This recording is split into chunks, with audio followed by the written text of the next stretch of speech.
What's up, ladies and gentlemen? It is Thursday night. We are headed back to Suplex City. I'm, of course, your host with the most, Matty G, coming at you live tonight. We're going to go around the table. We're going to jump right into the shit tonight because there is a lot to talk about. So, he is our evil one. He is so evil.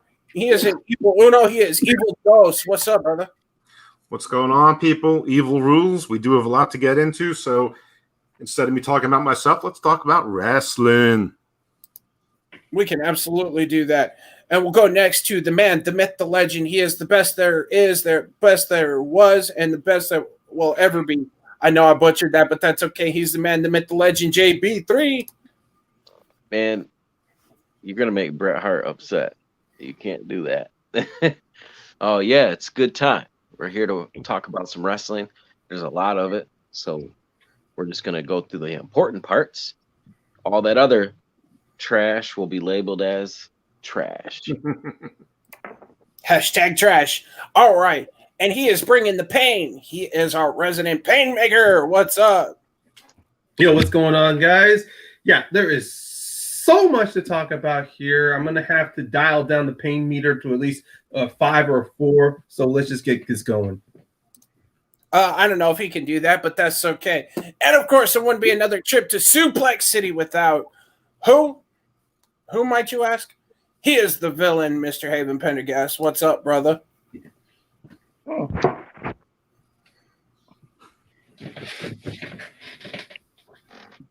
That's it. Let's go. He is I don't even know where to go with that, but I'm just going to drop everybody in. Let's just bring up our first topic, and it is, of course, this week in SmackDown.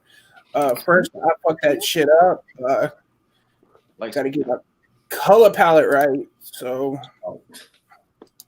I don't give a fuck. Shut up. It's my show. So okay, just real quick, Paul Heyman came out with Roman. They talked some shit. He is now his special counsel, whatever the fuck that means. You know what it means. Roman can't really talk that well when he's trying to be heel, so let's put a mouthpiece on him. That's that.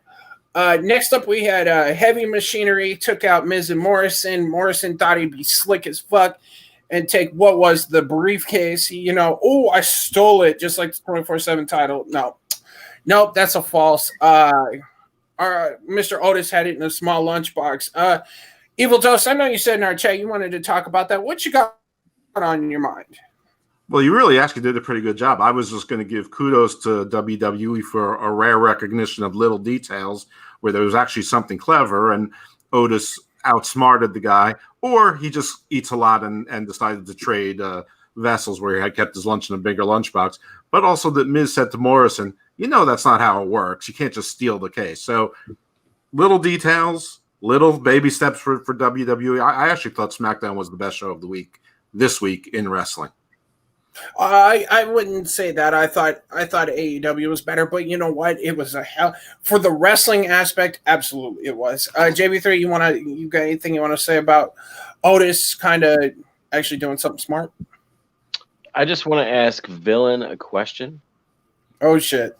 So it's gonna connect down to Villain. It's gonna connect down to Villain. So Villain, do you think? In your opinion, do you think that John Morrison was made to look like an absolute idiot? Yep, 100%. Okay. I agree, but Paynemaker, you got anything you want to kind of add to that? My thoughts are the same. I mean, this was not the first time they tried to do the whole steal the money in the briefcase contract. I do give props to Otis. I thought it was a nice, fun turnaround, and it fits his character. Yeah. Well, it kind of, they're trying to piggyback off of something New Japan does. When you win the New Japan case, you got to defend it till you cash in.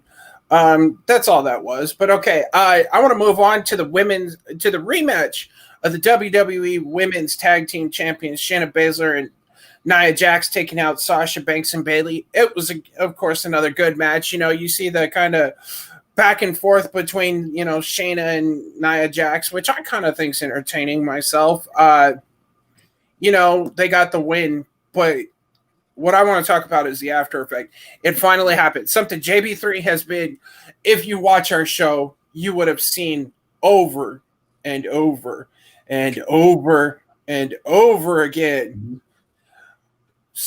Bailey taking out Sasha. JB3, since you've been wanting it, what did you think? So I was happy, of course, because so it's crazy because in reality, it's not really a heel turn for Bailey because she was already a heel for so long. It's more like a solidification. It's like, okay, you know, like I was a heel, now I'm a fucking heel.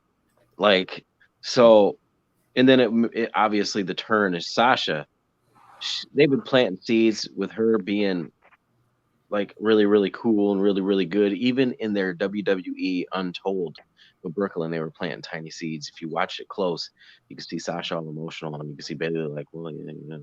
So like they're really, really good together, and they're good at what they do. And obviously, Sasha probably had a lot of trust in Bailey because, man, I'll tell you what, that was brutal. In the last few years, in the last decade, I want to say, there has not been many like when you see the heel turn beatdowns, you know, the big shocking beatdowns. You got Tommaso and Johnny, you know, you got a few of them that stand out. This is going to be one that stands out because it was brutal. The kicks and then like just everything. I was just like Dakota Kai, Tegan Knox, like there's a few of them that they're going to stand out, and this is going to be amongst those. For sure. I enjoyed it. And Sasha, obviously, she makes everyone look amazing. So absolutely. Villain, what'd you think? To be honest, I thought this happened a couple of weeks back because Saturday we had an hour plus of not even Saturday. Yeah, there was a Dark episode. AEW Dark dropped the Friday one too. Then we had the pay-per-view on Saturday. I totally forgot about this, but yeah, this was the highlight of SmackDown. You know, you had the tag team champions get another good win over this team, and then you just seen what happened at the end. Sasha was hurting, you know, it looked like people were going to help her up, and then Bailey just snapped. And it wasn't really I think the word you're looking for was a tag team betrayal because they were teammates. They were both already heels, but now one just said, you know, I could do this alone. I'm the champion. And Bailey, you know, put it on her, and it was great visually. The camera work was good. You know, her with the chair, you know, when she put the chair on the neck, man, this shit was 100% fantastic, and I loved it. And man, I know JB3 felt the same way because this shit was smooth, man. This shit looked believable, and it was nice. 2 thumbs up. And what I like, and what most people that are watching this don't know is all of us in this are in a group chat. You know, that's how we communicate, and you know, we all watch SmackDown at different times. You know. The guys on the East Coast see it at like 5 o'clock my time. Ryan doesn't see it till like 10 o'clock their time. So everything's kind of spread out. But when that shit went down, we all knew it because just our group chat lit up. PAYNEMAKER, how did you feel about it? I think this was very necessary for Bailey as a character because they botched her turning heel at first. And then, of course, they finally did it with her in the look. But this was fantastic. She's no longer just the opportunistic joke heel that she was doing back and forth with Sasha. She's now, with that brutal attack, her just constantly attacking Sasha's knee, then that chair stomp went to the throat. It shows that Bailey, she's going to take up under a notch, especially since she's held the SmackDown Women's title for over 300 days now. So this is just another way to turn up the voltage. So when the moment she does lose that title, that match is going to be fantastic. I don't know. I mean, it's clear where we're going with Sasha, but I thought that was extremely necessary for Bailey because now we can start building faces against her. Well, I think they're definitely going to build at least one face. Yeah. So, Evil Dove, wrap us up. What'd you think? I thought it was perfect. I mean, nearly perfect. It was perfectly done. Except no crowd, and that's not anybody's fault. Yeah. The Thunderdome. Sorry. Speaking of the Thunderdome, I do want to talk about that when we get to Raw, because myself and the kid actually got onto the Thunderdome. But we'll get to that with Raw. And then last thing I want to talk about was the main event. At the beginning, I guess I'll go to the beginning of the show. We saw Jey Uso kind of start to have a conversation with Roman, and they talk it out. And then something happens to Big E. Originally, it was supposed to be Big E, King Corbin, Sheamus, and Matt Riddle. Winner gets a Universal title match at Clash of Champions. Gold Rush or some shit like that, Yeah, Gold Rush. Anyways, I think Sheamus got Big E hurt because I think we're going to see that eventually. But anyways, while they're announcing that, Paul Heyman again, Paul Heyman, I don't care. I don't do a good one. Pulls the guy aside and goes, "Hey, I want to talk to you." And then all of a sudden we find out Jey Uso's taking over. Jey Uso gets fucked. Oh, like King Corbin picks his ass up and throws him over the. We all know there was a crash pad or something on the other side, but you got to turn off disbelief when it comes to wrestling. And then out of nowhere, Matt Riddle hits the bro to sleep or whatever they call it. Then his big splash. And then out of nowhere, Jey Uso comes and gets the 1, 2, 3. So at Clash of Champions, we have cousin versus cousin. We'll just go to the man to my right. Evil Dust, what did you think about this? I thought it was interesting. I mean, at first I was a little disappointed Big E wasn't going to be in the match, but it makes sense. It's a little bit early in his push to be getting there. And if he didn't win the match, the 4-way, everyone would have complained. It's Sheamus. That's his role now, to be a spoiler and to be the bully, but to also lose the major feuds and just win enough to be, taken seriously. Even that his dopey outfit pretty much says it all. The match itself, I thought was pretty good. I mean, anything with Corbin in it is missing something. But it's cool that Jey gets his chance. Nobody thought we'd see him until Jimmy got back. It's everyone's going. The Usos are going to turn heel and become Roman's J&J security. I don't think that's the story. I think the story is Roman's going to either screw his cousin out of it beforehand or beat the crap out of his cousin, at some point during the match. Either way, he's going to bury an Uso and solidify himself as a heel. Whatever it is, I thought it was good. It was a little bit unexpected. It's an unexpected title match at a upcoming pay-per-view. So I thought it was good, and I liked the way that, and they kept the details. Heyman was like, "Let me talk to you," to Adam Pearce. Nothing was like, we understand that Paul Heyman may have talked to somebody about getting Jey Uso to match. It was sort of built from the beginning, and little snippets throughout that this was sort of almost like a game plan was to get Jey Uso in it. And in the beginning, Jay's like, "I've been calling you, Roman. I've been calling you." He's like, "Yeah, I've been busy. And you never. And then Roman's like, "No, it's cool. Hit me up." Which he's been trying to do for months without response. And then Jay goes, "Hey, afterwards we'll get a steak." Maybe not. So yeah. Roman was actually acting like the cocky heel, blowing him off, and I don't know. I liked it. It was wrestling stories. That's all I asked for out of my wrestling shows. Wait, what's that? Wrestling stories? Can you explain that to me? I'm new. Paynemaker, what'd you think? I think this was a good choice, actually. I loved pretty much my thoughts mirror the same as Evil Dose. I'm kind of glad that Big E is shortly sidelined here, because now that Roman came back and the singles push, it was kind of hard not to see the stars were going to align there between Big E and Roman. So having Big E temporarily sidelined here is great, because I think with Jey Uso, it's going to give us the emotional investment for this match between cousin and cousin. And knowing Jay and Jimmy, whenever they are together, when they drop them promo, even they can take the blandest crap that's given to them and make something good out of it. So, and the fact that Roman is going to be the silent Roman we've all wanted him to be when he started out, I think it's going to be great between him, Jey Uso, and Paul Heyman dropping them great promos back and forth. And honestly, I'm kind of glad Jay won, because I was not ready for Matt to win. And I'm glad Matt did most of the work here, because it kind of shows there's something teased from down the line But for right now, the best choice is Jey Uso. Because no offense, I'm done with Corbin. I've had enough of him. He worked for me as a heel before. Not again. Just never again. All right, Villain, what'd you think? Woo, here we go.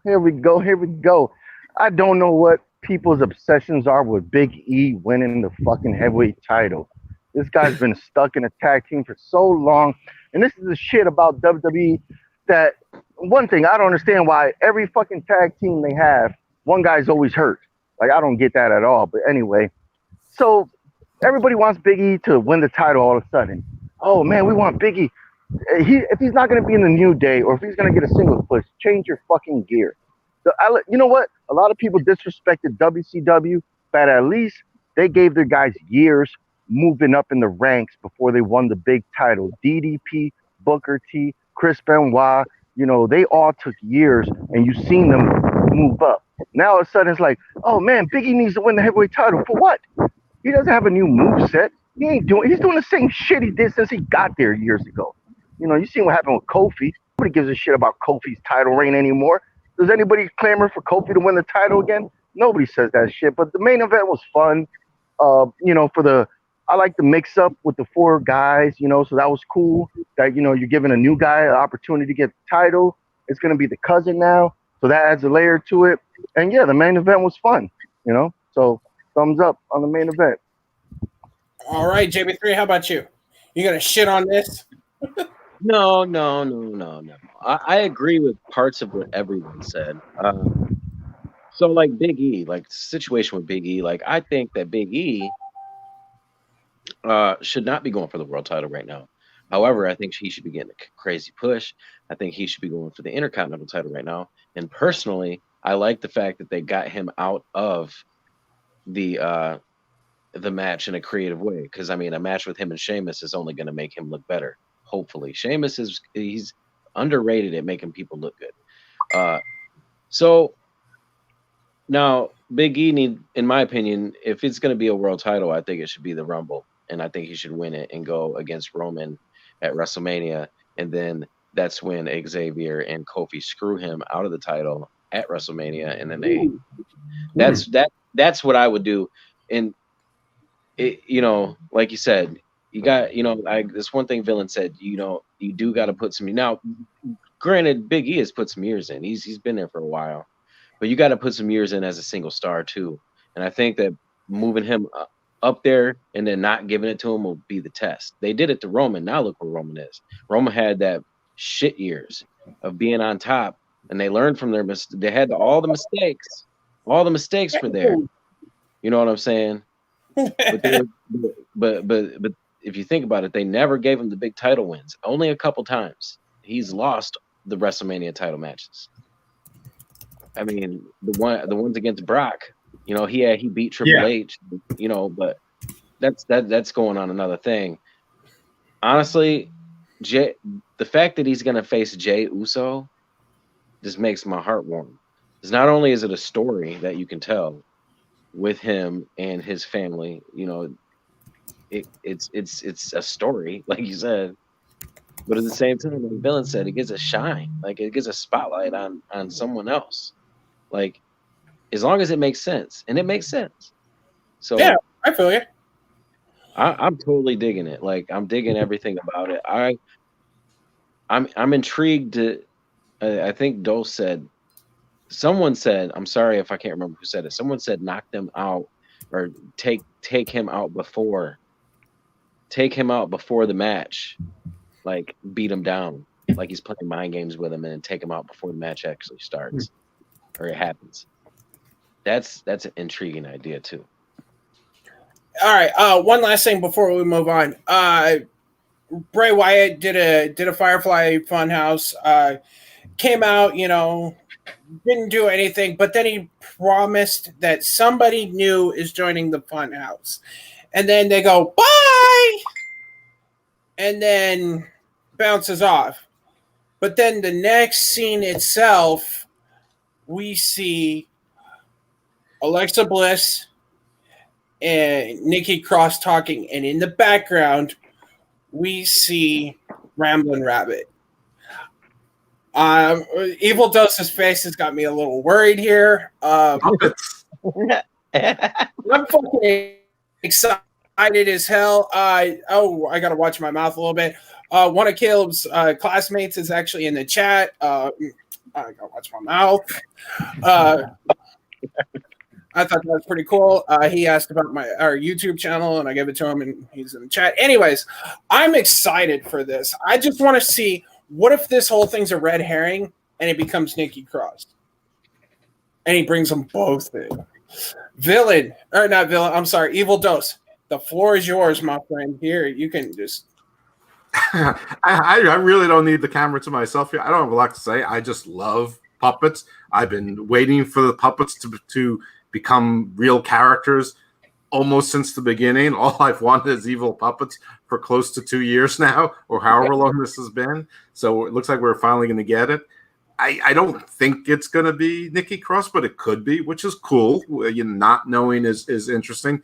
Rambling Rabbit in the past and the other puppets, when they have been stalking people, it's usually a sign of bad. It's a portending of bad fortune, not usually good fortune, and not the kind of bad fortune that turns you into an evil villainess. It like for the Miz, it led to his being destroyed.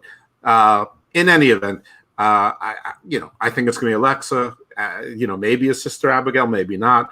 I know that they applied for a trademark for Wobbly Walrus. I don't think that's going to be Alexa or Nikki, but who knows? I think that could be Braun Strowman, because they released. I tried to find it before we went live. It's a picture of Braun Strowman.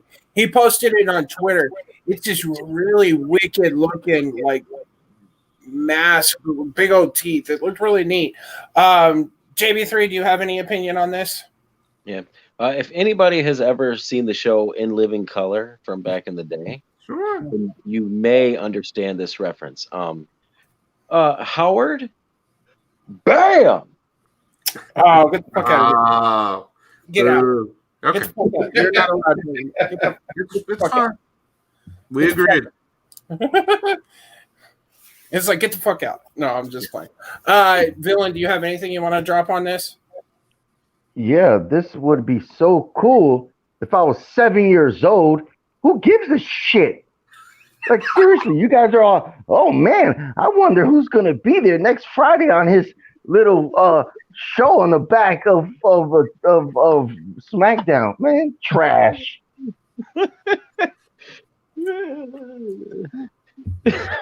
Ryan? Grumpy. I've seen Ryan Rabbit murdered so many times on Firefly Funhouse at the point I'm numb to him. I'm hoping that we can finally move forward with Alexa's storyline. I don't want no swerves. Let it just be Alexa joins the Funhouse, and then Nikki, worried for her best friend, decides to stick around, and then you can have some Firefly episodes to where Bray starts to mess with Nikki to bring out that twisted sister side of her that we have from NXT, to where we get an Alexa versus Nikki match. That's what I'm hoping out of this whole angle. Well, alrighty. Fuck you, JB3 and Villain. I love this angle. Don't care. I bet you did. I can see you there clapping the whole time it was on TV. Daddy, my friend asked me, what does fuck you mean? I don't care. You know what? I have a 10-year-old. I got a 10-year-old in the other room, and he digs it too. So it is what it is. You know what? Like we all say, wrestling appeals to different people in different ways, right? All right, moving on. This week in Raw. So Raw starts. I'm going to give a quick breakdown of what Thunderdome is. Basically, you click on this link, you get this sign that says be in the middle of your camera, light on, and so forth. And when you get a spot, you get this screen that says, welcome to the Thunderdome. They show you where to position. You get this voice over the camera that says, basically you're going to get thrown out if you don't follow our rules. You are not in the whole time. That is a misinformation. You were there for about 30 minutes and then you're out. So leaving it at that. And you know, you get the match about 10 seconds beforehand. That's about it. Voice comes over. Bruce Pritchard comes over the thing when somebody's coming out, says, like with Asuka, they said, dance, you know, have fun, make it with it. When Murphy came out, boo, give the finger, do what have you. Boo our bad guys. Yeah, pretty much. Yeah.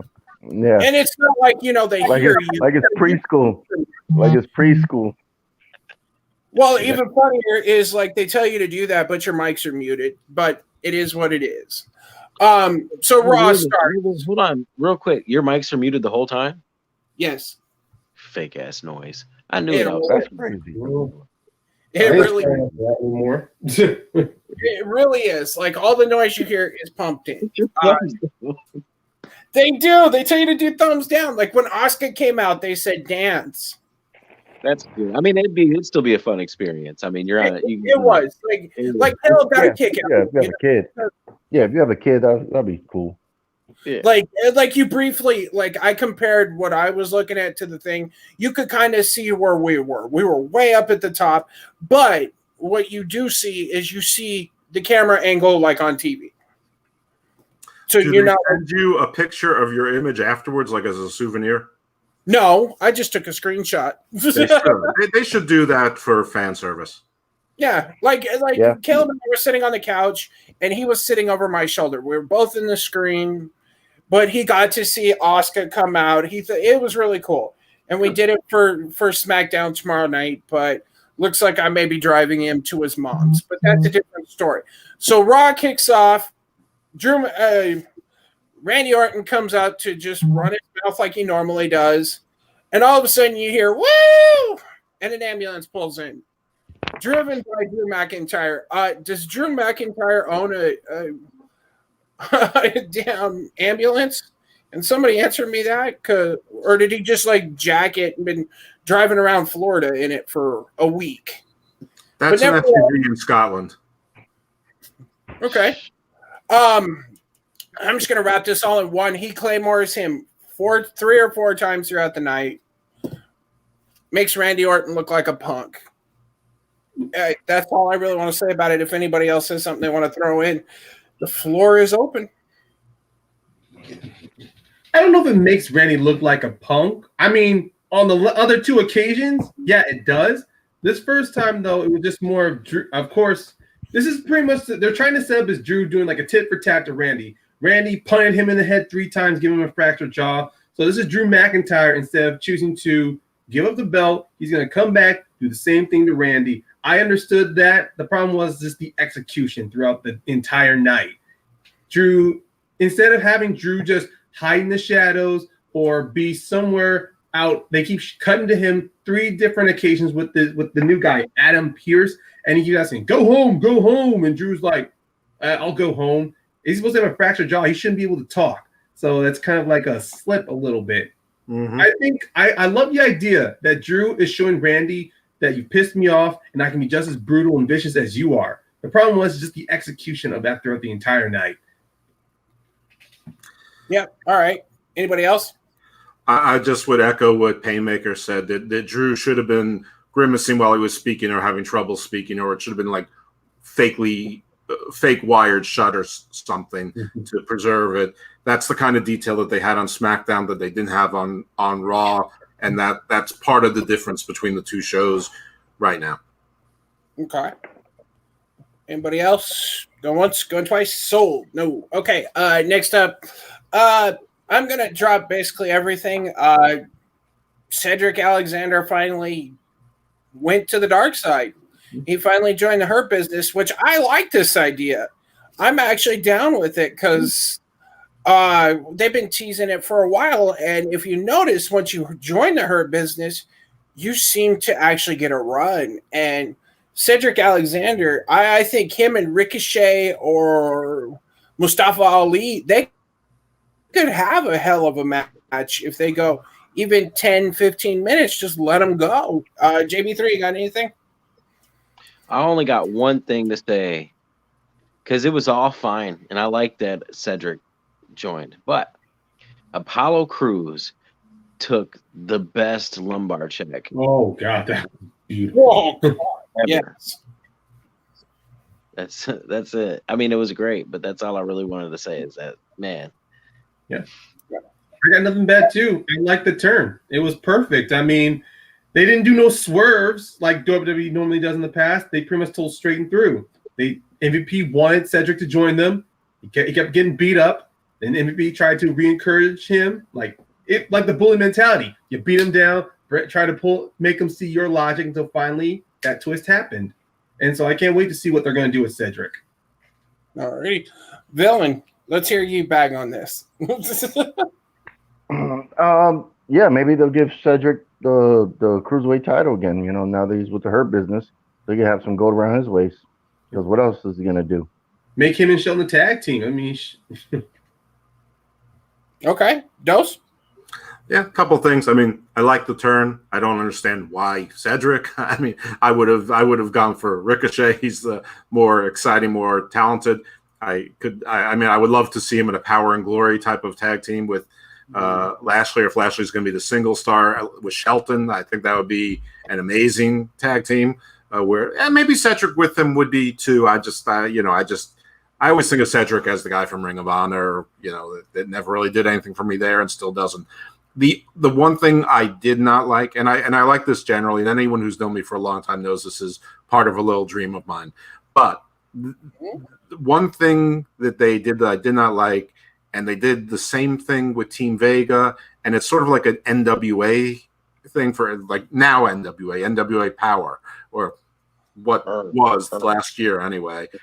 They start a faction and immediately tease dissension. So right away, night one, you've got Shelton going, I'm watching you. So, I mean, you know that's not going to go away. So you know that's going to be a simmering thing. So you know what the implosion is going to be. And I don't want an implosion. I want this to be a dominant faction. And so I wasn't thrilled about that. It wasn't like, you know, now you're one of us. It was like, I still have my doubts about you. So that's my little asterisk or footnote gripe to be filed away in case it comes to fruition too quickly. There you go. Alrighty. Next up, real quick, Street Profits defeated Andrade and Angel Garza again. Don't care. Seen it too many times. Don't care about that anymore. But then all of a sudden, Cesaro's music hits, followed by Shinsuke Nakamura. They come to the ring and announce that next week on Raw, they're going to have a champion versus champion match. I dig it. All four of these men can work. Cesaro, in my opinion, should have the big belt around him, shoot his ass to the moon.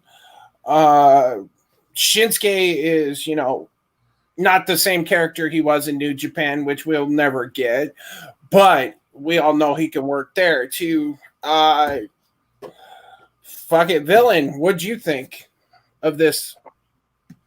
This was cool. You know, that's the beautiful thing about WWE when you have three different brands.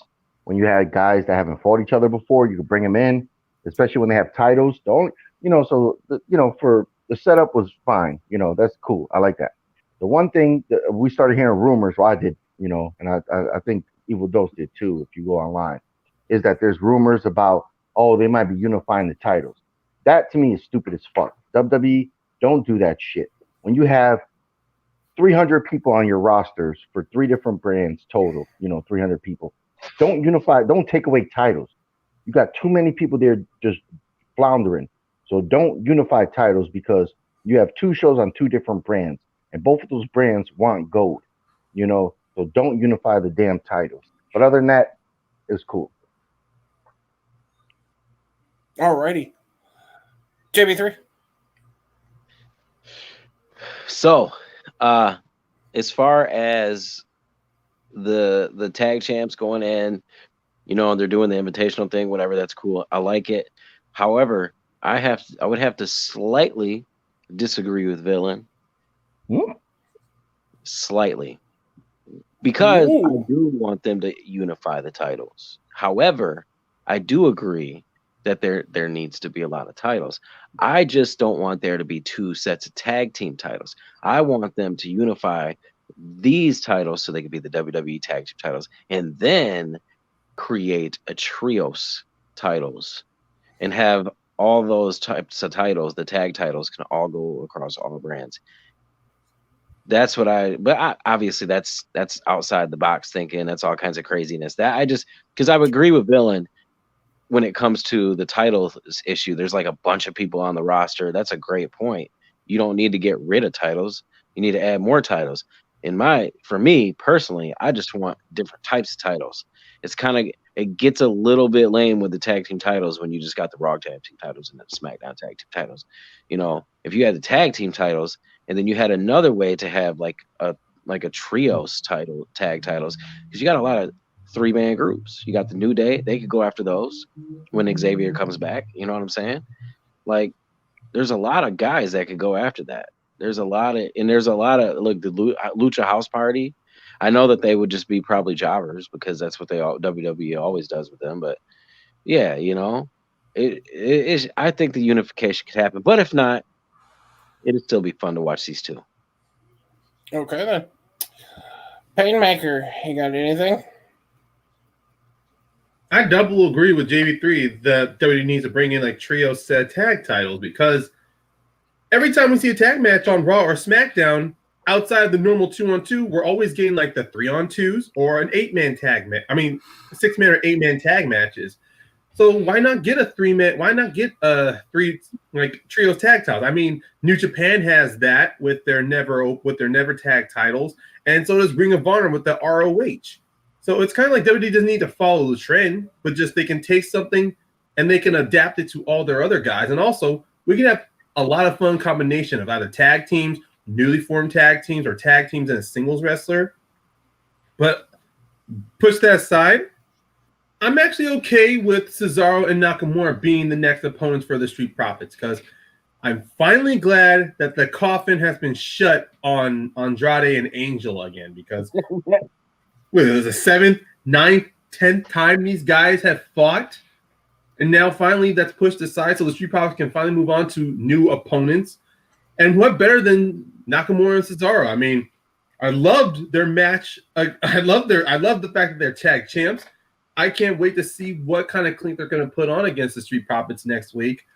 And then possibly it could tease into maybe not a unification, but kind of like a tag championship, like maybe rarely a 2 out of 3 falls match where both championships are on the line. Like the first fall, Raw tag titles, second fall, SmackDown, and then if it's tied, all the gold in the third one. That's just me fantasy booking there. But I like that the fact that they show up opens the possibility of that. Okay. Next up, Peyton Royce beat Billy Kay. Don't really care. Skip me. Okay. Oh, I did. My bad. I thought I started with you. With you. I apologize. Go ahead. If you did, I had Alzheimer's and forgot.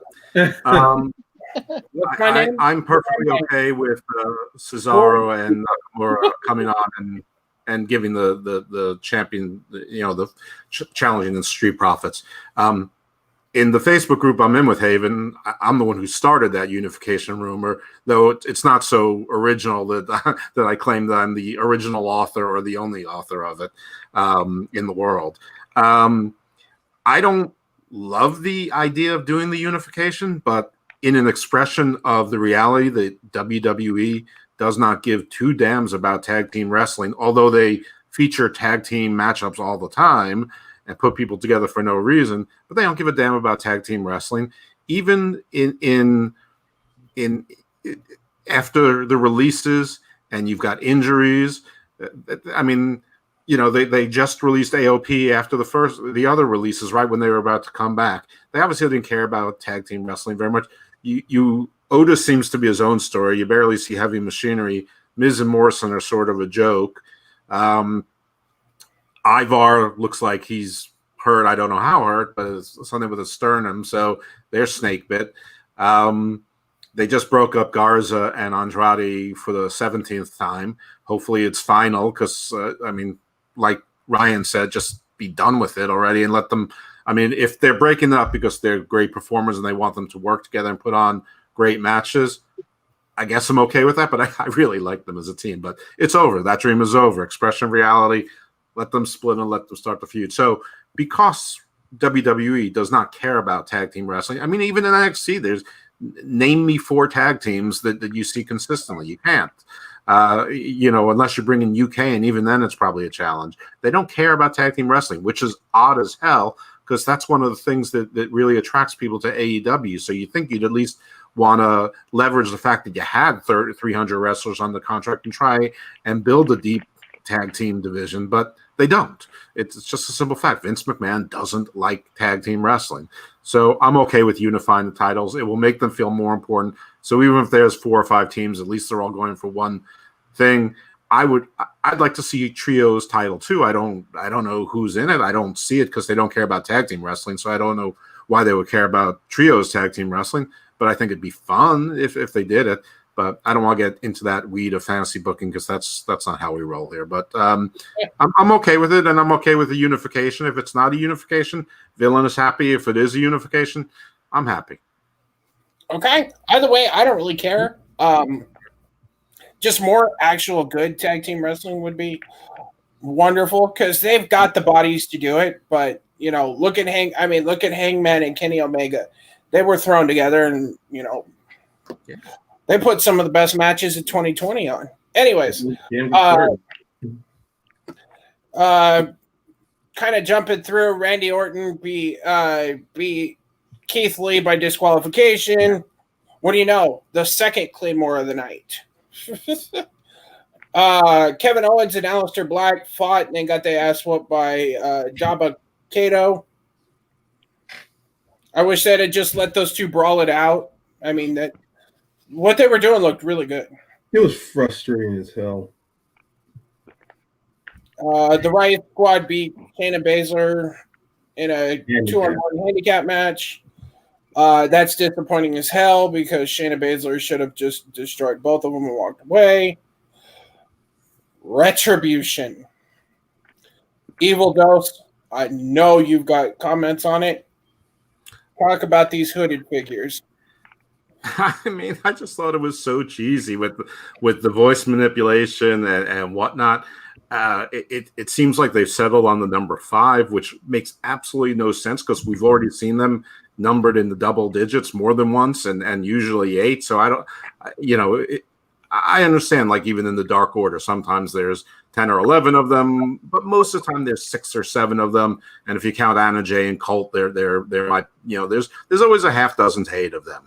I guess we don't know that there's only going to be 5 members of Retribution, but the whole thing's weird. The promo was straight out of Cobra Commander Bad Villain Speech 101. I just thought it was really cheesy. But at least we seem to be getting closer to a reveal, but I'm not even really sure that we are. So I just thought it was really poorly done. I thought that Raw was okay until the final sort of half hour, and it sort of got progressively worse. And by okay, I only mean okay. I don't mean good.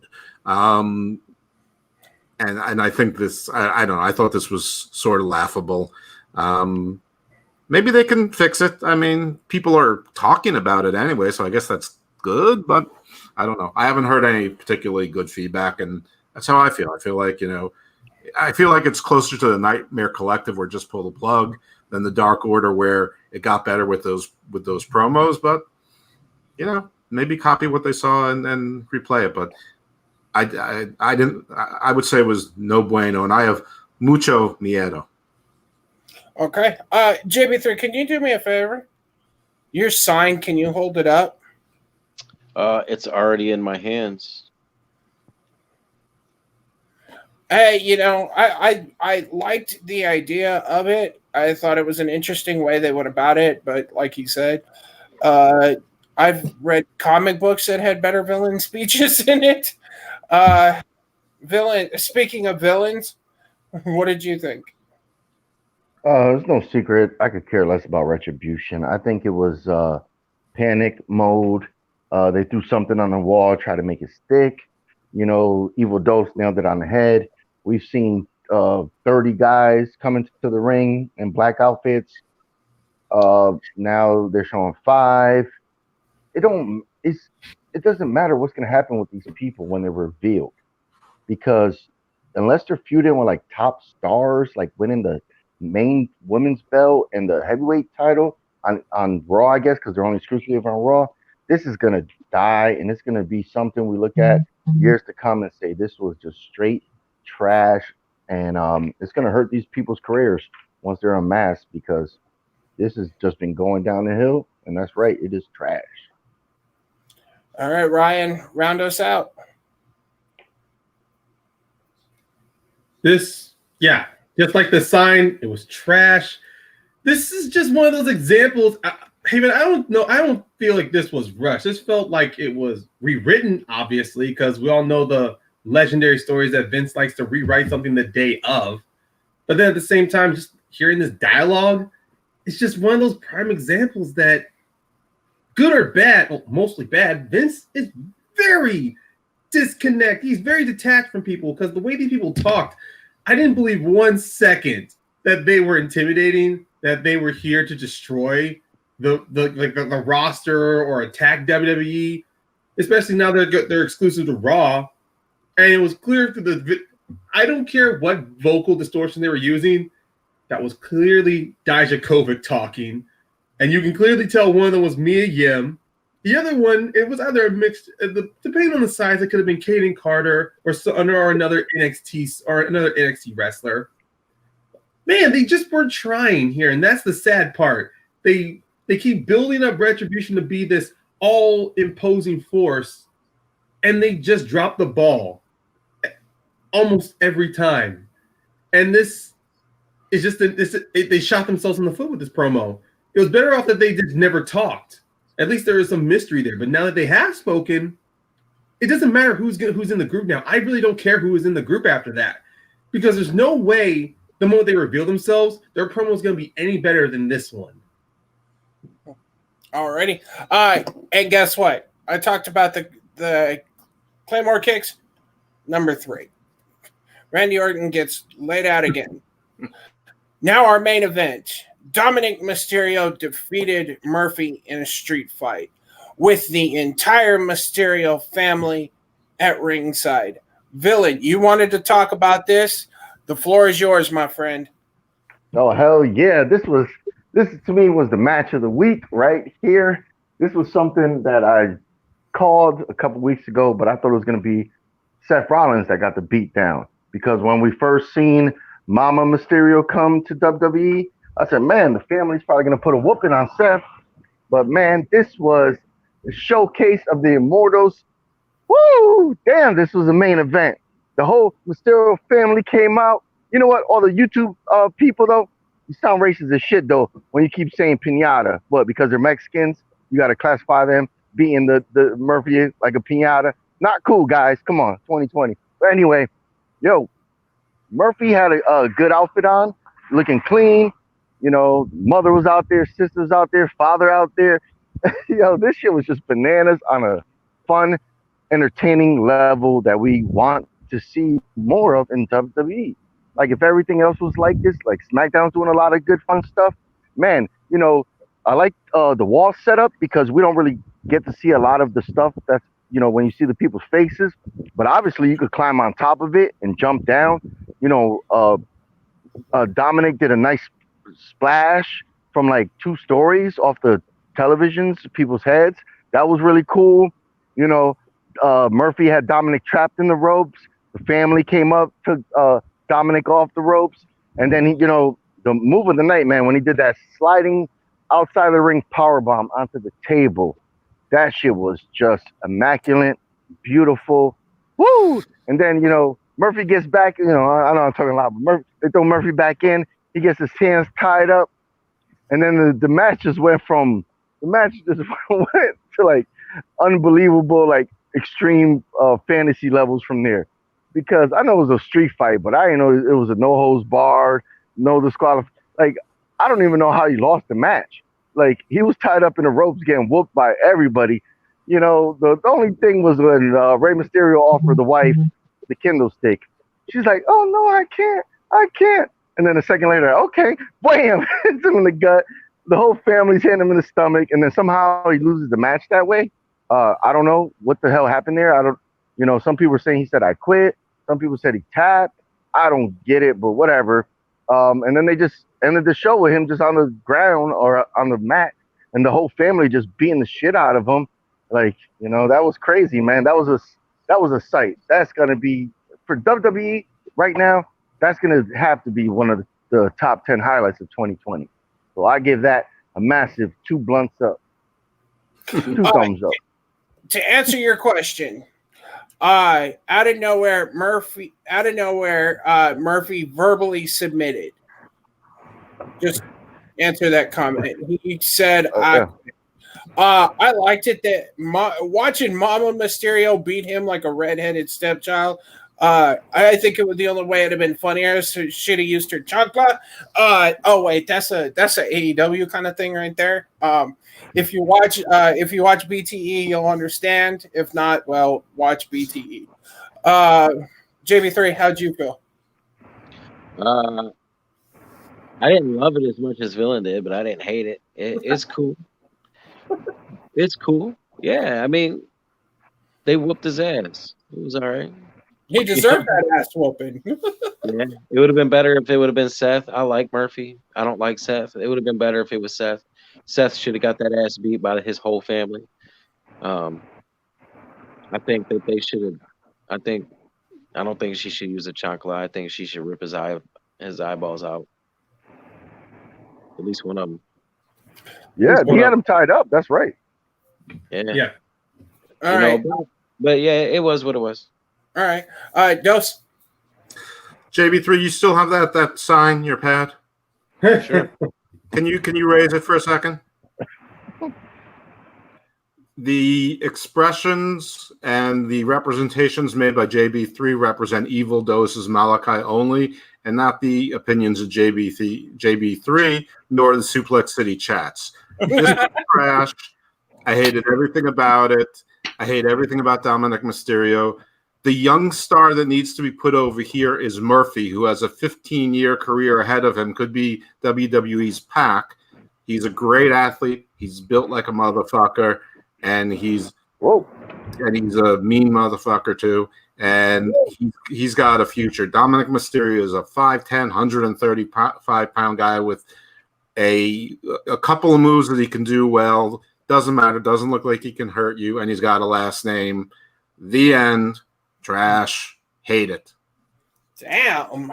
Oh, and some creepy people are all over the sister. She's 19. Come on, unless you're 20, get some class. Right. True. Paynemaker. Counterpoint. Dominic, he's just starting out, so I can understand why they're going high on this guy. Especially the fact, and it doesn't change the fact, WWE, they're always high on second generation and third generation wrestlers. It's because of the fact depending on who helped their company the most. That's why when Charlotte was starting off at NXT, she was one of the first of the 4 horsewomen to get that NXT championship, and why she was the first of the 4 horsewomen out of the call-ups to get the Divas title and get the Raw title. But other than that, Dominic does show glimpses. He shows moments of magic to show that the more he keeps training, the more wrestlers that he's up. Well, not more, but the certain wrestlers he's paired with that can bring good matches out of him, that will limit how green he is in the ring.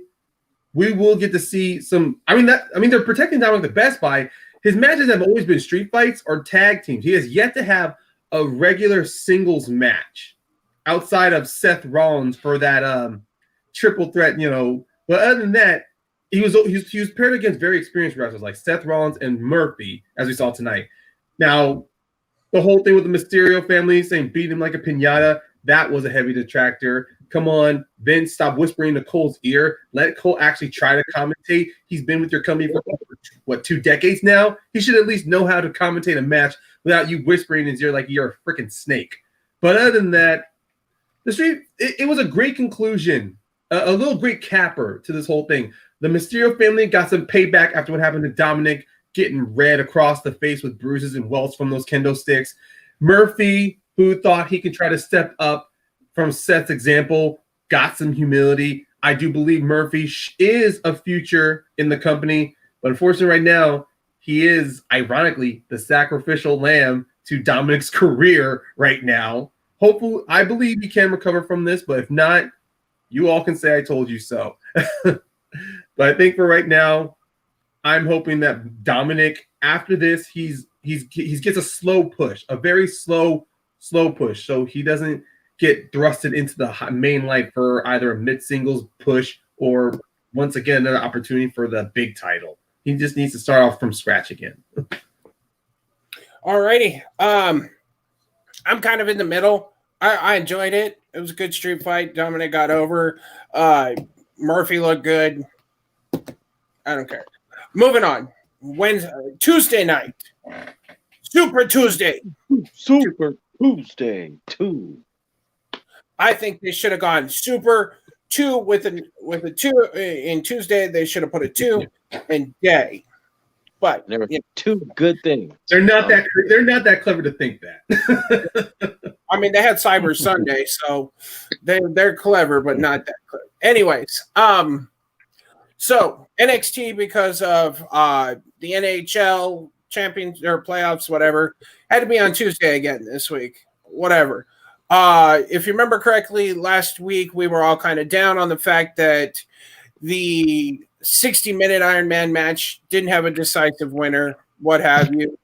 But they started off the match. As a matter of fact, we were all on camera when that started. I watched it with all y'all fuckers and didn't even know it. This was a banger to start NXT.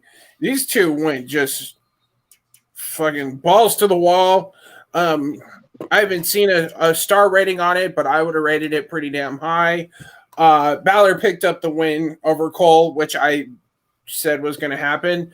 Villain, what'd you think? Yeah, you know what? I think that they should stay on Tuesdays. You know, there's been a rumor that USA was thinking of putting them on Tuesdays. They've been getting their ass kicked by AEW. Now they're getting kind of good numbers, and I think they should just stay there because obviously they're not going to be AEW. The problem with NXT is they have great wrestlers. You know, there's no doubt about it. You know, as us 5 true wrestling fans, they put on bangers left and right. But, you know, at the end of the day, like, who's going to remember it a year from now when that's all they do is put on bangers because they got great wrestlers. But more people are watching Raw and SmackDown because those are the established shows. So on Raw and SmackDown, you can always have those little 2 or 3 minute matches, and people are like, oh, whatever. But here you can have a banger, and people are still like, whatever, or not watching it. I picked Finn Balor to win also, and yeah, it was a great match. I like that he did the what do you call it, 1922 off the top rope, win the match. 1916. It's the holiday. It's the tragic event, Bloody Sunday in Ireland. Yeah. So you know, it looked cool. He got the clean 1, 2, 3, and you know he's the champion again. You know he deserves the title. He hasn't had one in a long ass time. So you know, kudos to the sexy man Finn Balor, sexiest man in wrestling, hands down. Facts. Gigantic. Wow. Hey, that dude has got some iron out for freaking abs. Wow. That is fact. Dude is sexy. I'm not afraid to admit it. I just want to go. Was the He sexiest got man in them wrestling. abs, the jawline with that goatee beard. Jesus. And the short hair. Come on. And you can't forget about the That's gigantic. someone you actually want to model your body gains off of. That's the body you want to get to pick up the ladies at the bar. Preach. I just want to say where that shit came out of left field. Ryan, talk about the match. Now your wet dreams over Finn Balor there.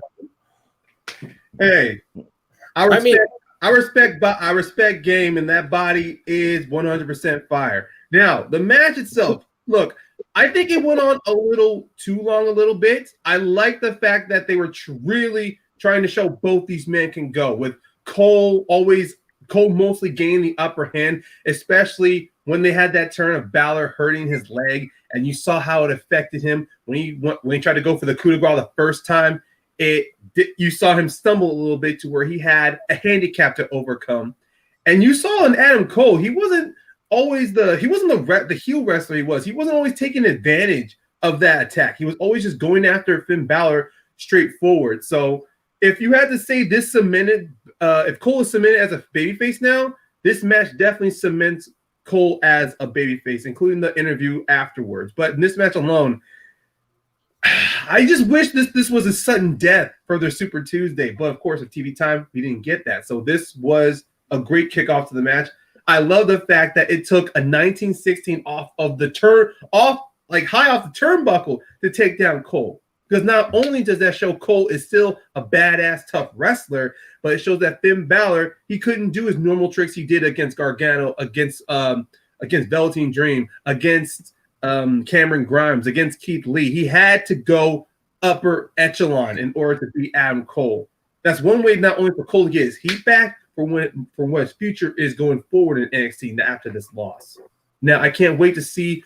Hopefully, they book Finn Balor the way they did when he first got that NXT title. They book him very strong, and they book him as the dominant champion he should have been on the main roster. Okay. JB3, what'd you think? I thought it was great. I mean, I do agree with Villain too, with the fact that if you have all 5-star matches and they're all 0-star matches, kind of, like it kind of turns into a thing where it's like, okay, we've seen this a lot. However, and like you're right too, it's forgettable, but it was really, really, really, really, really, really, really, really, really, really good, because that's what you would expect. Now, Finn Balor in my opinion, was a must to win. He needed to win this match because we've seen Cole, and they needed it was very important for Cole to lose and shake his hand, put up the 2-sweet,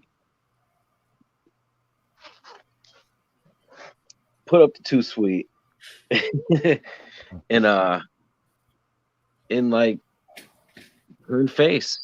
It's just continuing week after week after week after week. Yes. Which 2 sweets? What? Oh, that was an accident. Well, fuck all you. Yeah. So, here. I mean, Nobody. it was perfect.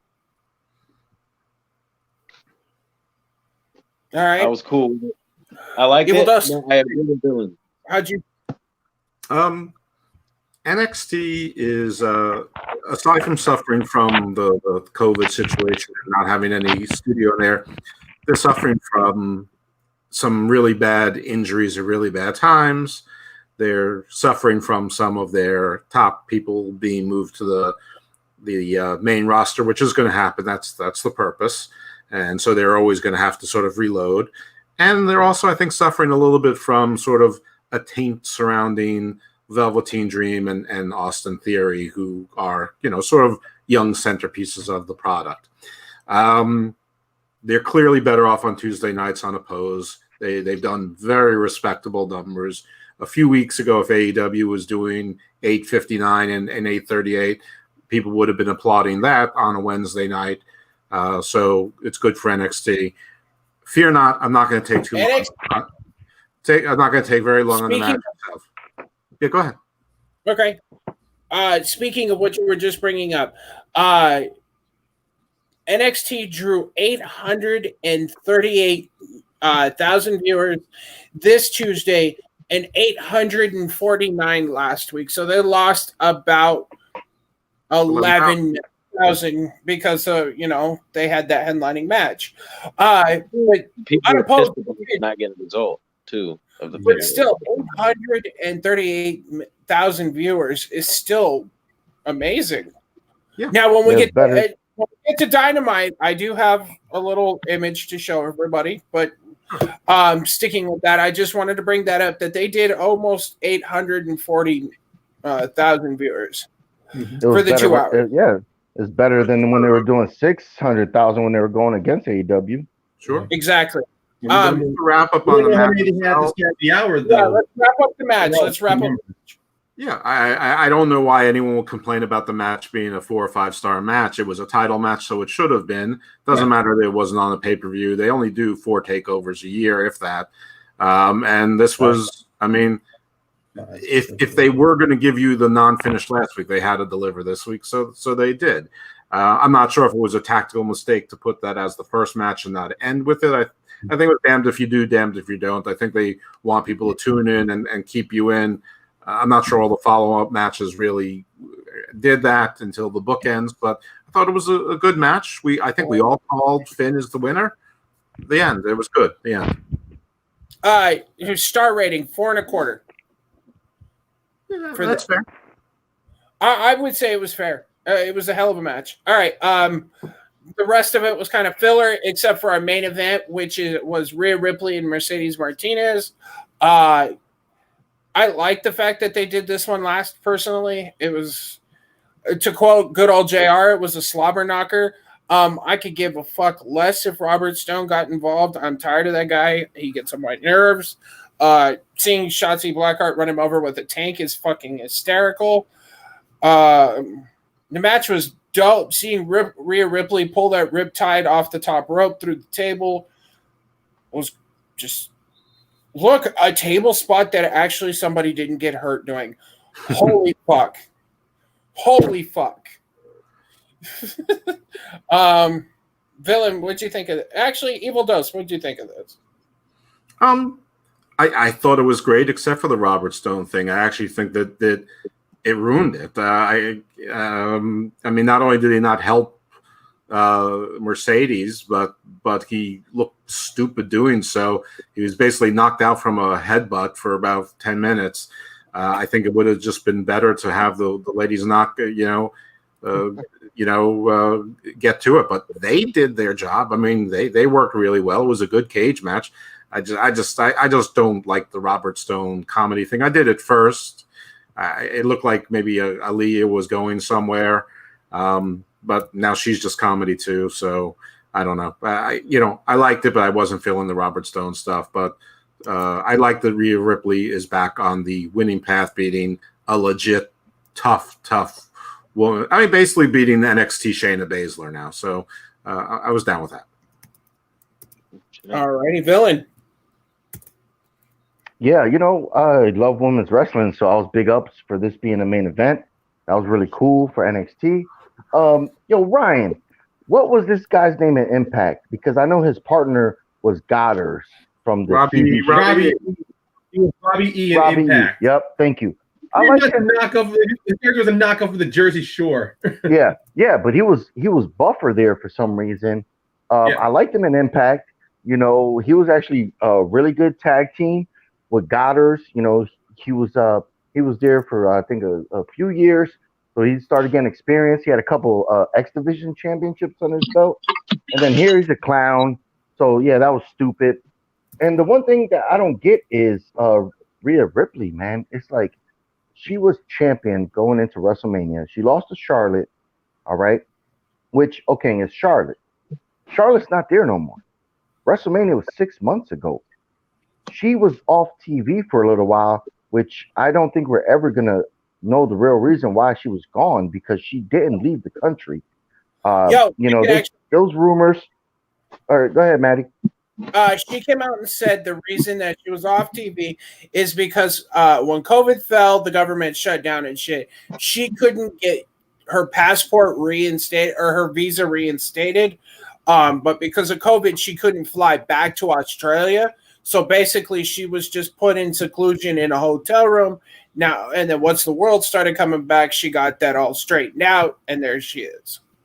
I still don't get that, man. Vince McMahon has ties in the government. He has friends. He rubs elbows. But that's, I'm not going to go on that rant. So for her to be back now and to still be climbing the ranks after 6 months of losing the title, I don't get that at all. I'm glad she won the match, but I think she should have won the title again like 2 months ago. She should have came in like a house of fire, beat the shit out of Io, and just got the title back and kept moving forward, and improved their state. But that's my opinion. Fair enough. JB3? Yeah. Rhea Ripley needed it. I mean, it is what it is. I think that it was just something that like I said, there's two good things. It was the first part, and it was the second part. They delivered. I'm cool if Mercedes Martinez. I'd rather her stay, but she could go. If she went, I wouldn't be mad. But all in all, it was a really, really good match. The only thing I'll say this, I liked everything, but the thing I'll go off on is I would have liked it better if Rhea Ripley and Mercedes Martinez opened the show with a regular singles match, and Finn Balor and Adam Cole wrestled in the main event for the title in a steel cage. I probably would have liked that better. But it is what it is. It was great still. PAYNEMAKER. Yeah, I was really conflicted on this match. While I'm glad Rhea won because, yeah, my feelings are actually the same on Havens. After she lost that title, which I felt was very unfairly, she comes back to NXT and she was used. She was inserted into the Charlotte and Io feud just so Charlotte can still be protected when Io won the belt, and then afterwards she's thrown into, which I thought her comedy feud with the Robert Superfan was necessary because honestly, after that humiliating loss, I thought she needed a buffer to get some heat back. But then they kept extending this feud. Now with Mercedes Martinez, I've seen her work on independence. I thought she and Rhea would have done some great hard-hitting matches, but it was always so few in between. So in this match, it didn't disappoint, but I kind of agree. This should have been first, not a steel cage match, but like a regular singles match. And then possibly next week, if they were going to do another Super Tuesday, have another match between them be a steel cage match. Try to build some hype between the two of them. But other than that, them implementing weapons, bringing that table into the match, bringing in I think at first they were using like trash cans, kendo sticks, and chairs, which unfortunately didn't do much because mainly the only things that were used in that match was the cage and the table. So it was just kind of those situations to where these women could have thrown down without the weapons needed. But I am glad that Rhea was at least able to not only take the hits from Mercedes, but give back as well. And having Mercedes lose, and then of course now with the following crap that's happened with her, I want her to stick around because I think she's a very good heel to be used for NXT because they need to. NXT don't have many faces in the women's division, and Mercedes is like a great heel to help start building up some faces. I mean, insert her into another feud. But as far as I'm concerned with this match, Rhea, she got the win. She can now move on forward to hopefully challenging Io again and maybe getting another run at the NXT Championship. Or she goes in a feud with Dakota Kai or Raquel Gonzalez. All righty. And now our last main topic of the week. The main event. All righty. This week well, let's start it with this. AEW broke 1 million viewers this week. First time they've done that. First time anybody on the Wednesday Night War broke that. In my opinion, they deserved it. This was fucking hell of a show. Let's jump right into it. During the day, Wednesday, we found out that Tecate has been officially signed a contract with AEW. Big thumbs up to her. Give that an up because her in the women's tag tournament was fucking phenomenal. So the show opens up. We've got Jungle Boy and Luchasaurus already in the ring. Lucha Brothers are on their way there. Penta El Zero and Rey Fenix with Eddie Kingston and Butcher and the Blade all come out, which I think, if you're going to have a faction, they might as well roll together. Hell of a match. Both of these teams know how to work, obviously. It was kind of weird, the way the ending, it was kind of really quick. Penta basically went to give Jungle Boy, after kicking out of a whole bunch of finishers, went to give him the Canadian Destroyer, missed and hit Ray Phoenix. They started their shit, and Eddie Kingston started playing Baby Daddy. I really enjoyed the match. JB3, what'd you think of the match? And Big Daddy Eddie Kingston whipping his dick out and showing everybody who's Big Daddy. A sec. I mean, is anything? yeah. Oh, hold on. Villain, is anything the way I described that wrong though? No, I'm just surprised. That's usually my type of language. I thought we had children watching, but I guess No, not anymore. All right. It's after 11. It's on them. Oh yeah, true. Go ahead, JV3. Yeah, I mean, yeah, the match is great. It was a good time. I was just hoping. This is all I'm gonna say, because look, Dynamite was great, but I know a lot of other people have a lot more to say about the match itself. So what I'm gonna say is, I was just hoping that Eddie Kingston was gonna say something about that battle royal, and he was gonna say something. He did. He did. I know. That's what I'm saying. I was Let hoping him talk, that he man. did, Let him talk. he did, and that made me happy that he did, because he did. And we did discuss that during our All Out review. You even brought that up, if he's going to do it, and he did. Yeah, I personally believe it's going to lead to something, but I digress. The match was good. Yay. All right, PAYNEMAKER. Well, one thing's for sure, AEW is still high on Jungle Boy. They haven't let people forget.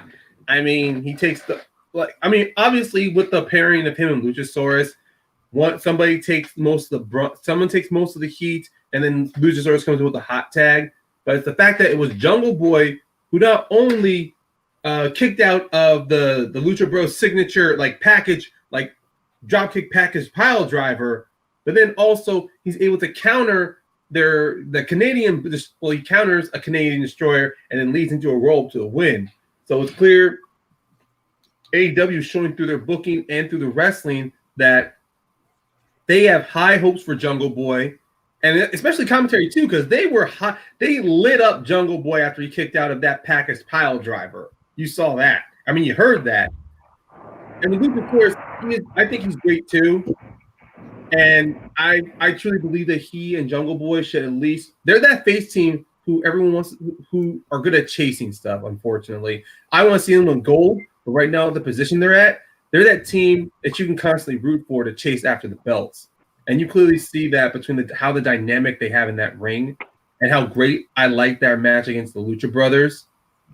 The aftermath afterward, though, with Kingston, I get that Kingston, he's trying to be like the puppet master, the ringmaster. He's trying to be like, hey, get your shit together. Like he tells the Lucha Brothers, oh my, the shots he took at Ray Phoenix and the Blade was ridiculous. No, Penta and the Blade was ridiculous. Like he tells the Blade, where was your wife? And I'm here. And he says what was that? Your brother was not around you, but I'm here. I'm like, what the fuck? Like Kingston's tearing them down and building them back up. Like Jesus. If Kingston did not forget he was not eliminated, I'm damn sure that he's gonna at least get a shot at the title against Moxley before he defends it against Archer, or at least afterwards. Because Kingston clearly did not give two shits when he was on the mic, outside of trying to wrangle the gang back together and make sure no one breaks up. Go ahead, Villain. Okay, I got to give props to Jurassic Express. They had a crazy-ass, hard-hitting match at the pay-per-view, and then, to come back, a couple days later and to put out another banger.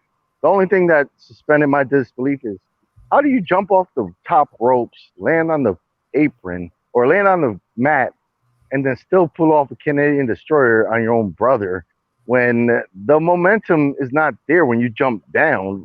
But you know what? Yeah, Eddie Kingston came out. I got to correct Ryan, because he didn't say, where's your brother at? He said, where's the guy from the UK? So he was taking a shot at Pac. Oh, my God. Yeah, he was taking a shot at Pac, And then, you know, when he took a shot at your wife, he was talking about the bunny, but I don't think they're actually really married in real life. No, they are. Dating They are. Marshall. They are. They really are married. Yeah. Ew. They met at Impact. They got married, and you know they've been like. Oh, okay. Oh, ew. But yeah, you know, I don't get it, man. Yeah, good storytelling all around for AEW tonight. So I got to give him praises on that. Eddie Kingston, I mean, he's a good talker, but I thought they were gonna be. I don't know what the turmoil was for the two brothers. Maybe if it was Butcher and the Blade they were feuding with, you know, having turmoil. But your own blood, I don't see where that's going. Yeah, he mentioned that he didn't get eliminated, so we got to see what happens with there. But I mean, that dude wears jobber clothes when he's wrestling, and unless he's gonna lose that gut in like the next 30 days, I still see him as a jobber when he wrestles. So I don't know. Yeah, Eddie Kingston's a good talker, but when he wrestles, he looks like a goddamn jobber to me. So yeah. Dose, wrap us up. All right. Well, let me preface the rest of this conversation for the rest of the show. I think because I think I'm going to be an outlier. I thought this entire show was very meh, and that doesn't mean I thought it was terrible. It just means that everyone else seems to think it was a 9 or a 10, and I think it was a 4.5 or a 5. So let's start there. I know I'm an outlier in that, but I just don't get it. This match, let me start with the positive. Jungle Boy has definitely gotten better. I don't really dig Jungle Boy. He's a little wrestler. I don't like little wrestlers usually. That's sort of my thing. But there are exceptions. Like I like Ray Phoenix. I like Pentagon. They're both little wrestlers.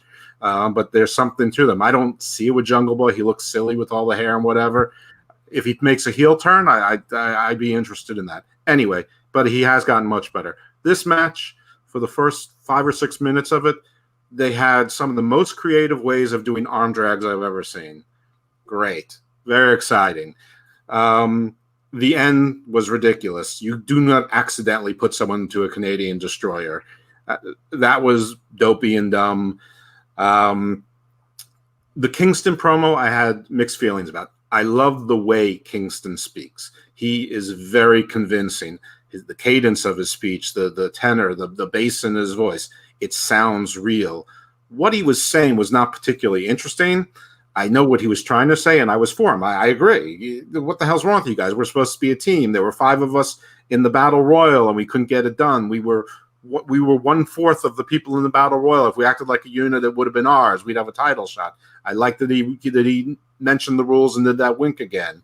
I love that he brought up that the little guy from England wasn't here anymore. I love that he brought up, "Where's your wife? Where's your wife?" I thought that was terrific. And I love that he said, "He's your brother. You guys are brothers. What's this about?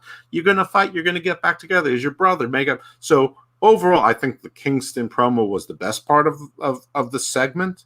But the match itself, I thought it was sloppy and I thought it was silly. Okay. And see, that's the good thing about us is we can all have difference of opinion. We're going to jump around a little bit because there's something that obviously we're going to talk about. We're going to save that to the end. I want to go out on a high note because I know we all got stuff to say about it. So let's jump into the next actual match, which was a no disqualification, no countout match.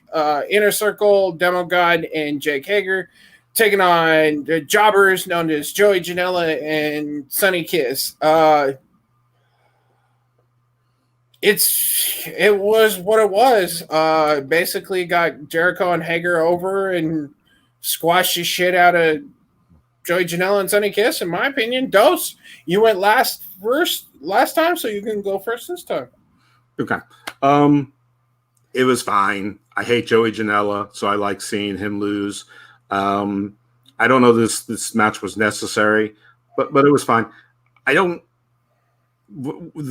significant part was the end. I mean, I hope that this pairing of Kiss and Joey Janela are moved away from Hager and Jericho. They can stay as a team.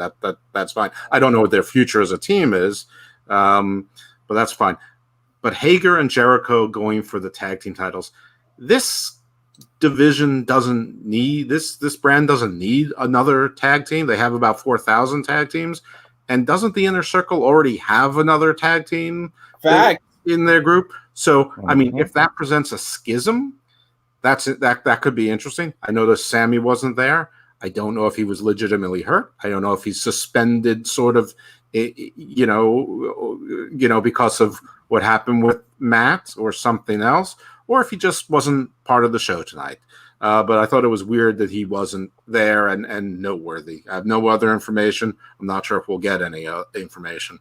But I mean, as far as mixed match tag teams are concerned, Jericho's had success with that. What the hell else is Hager going to do? He's got no personality, and this thing with Jericho seems to work. But I mean, I guess it could be interesting, but I just don't feel like they need another tag team. And if Jericho's saying he's going for a tag team title, I mean, doesn't that almost guarantee that they're at least going to be in the top 4 mix, which sort of pushes down the Butcher and the Blade and keeps SCU and Private Party and Jurassic Express sort of, on the batter's circle at least another year, while FTR and the Bucks and other sort of more top groups sort of do their thing. So I wasn't too thrilled about that, but we'll see where it goes. Alrighty, Villain. Yeah, I'm gonna talk a little 30 seconds about something else. Is that I think that's why a lot of people watch AEW more, is because you're seeing people you haven't seen before. So a lot of these guys were really indie guys, opposite of the other brand that try to compete with them, where you knew these guys were winning big titles other places, and then they go to that like development brand. So I think that's the unique thing about AEW. So I didn't mind this match. Jericho's a legend, and Jake Hager, he proved himself, in WWE. He's a former world champion, a former United States champion. He had a good pop. He had a good backing when he was doing We the People, and he's got a good MMA background. So, I like Sonny Kiss, man. Like the breakout stars of this year, like in my top 5 are going to be from AEW.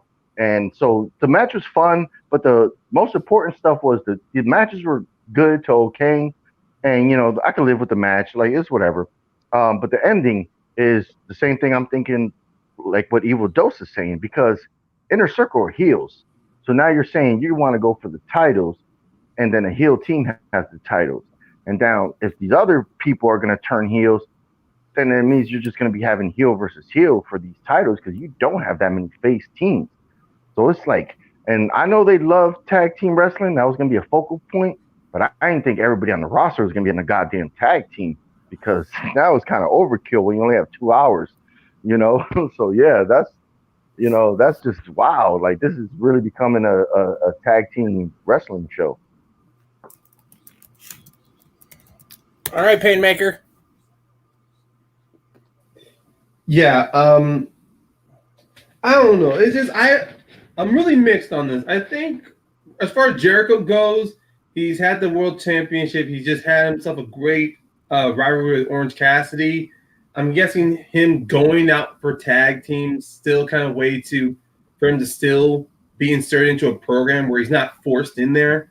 But then at the same time, you have so many tag teams on this roster as it is, with FTR recently just weighing the titles. Now that you're going to create another tag team involved. I mean, if the goal, like what Dose had pointed out, this is going to tease dissension amongst the Inner Circle, then I think that is kind of a good way. I mean, because once Pride and Power, once Santana and Ortiz are done with the Best Friends, where exactly are they going to go after this?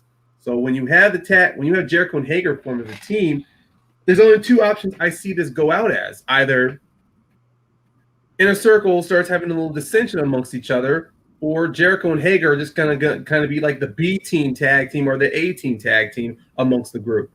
But as far as this match goes, I thought that I was okay with the match. I mean, it was clear the story in there was Joey Janela wants vengeance from being squashed from Jericho, and that was the attitude he was giving throughout the entire match. You saw how he's trying to be furious at Jericho, how he was always trying to know how many times Jericho was tagged in the ring or Jericho was outside. Janela was pretty much like a bloodhound. And then with Sonny Kiss, I think he is a good breakout star. I mean, I hate the fact that their tag team, which was getting so many wins on Dark, are now on Dynamite just losing and losing and losing, turning away all that momentum that they were building up on Dark. Other than that, the match was fine. I kind of did not. I actually wanted Joey and Sonny to win this one, but it was clear that this match was just fodder just for Jericho to make that announcement. Alrighty, JB3, what'd you think? It was fair. It was cool. I liked it. It was all right. I didn't have no. A while ago, I complained about Jericho hogging the main event, and I feel really, really good where he is now. Like, he's a star. He's gonna, and now I guarantee it, he has goals, and his goals now is to make AEW best place he can make it before he eventually stops wrestling and becomes a part-time side act who does commentary all the time, which is destined to what he's going to eventually be. And that is put over all the young stars. He put over Orange Cassidy. Now he's going to put over Joey Janela. He's going to try to put over all these guys. And kudos to him for trying to do that. If it works, it works. If it doesn't, it doesn't. He normally puts things over. He put over the word it, put over a list, put over a potted plant, a list of another list of the lexicon of the champion. Yeah. The lexicon. I mean, there's a bunch of things that this guy got over. So he's going to do what he can to give back. Bubbly bunch. And that's what makes it good to me. Hell, he made a Zoom call go over. I mean, come on now. Oh, the flam. So, all right, let's move on. The number 2 ranked opponent, the Native Beast, Nyla Rose, with Vicky Guerrero in her corner. Took on Take Hate. Basically, Nyla Rose just squashed her.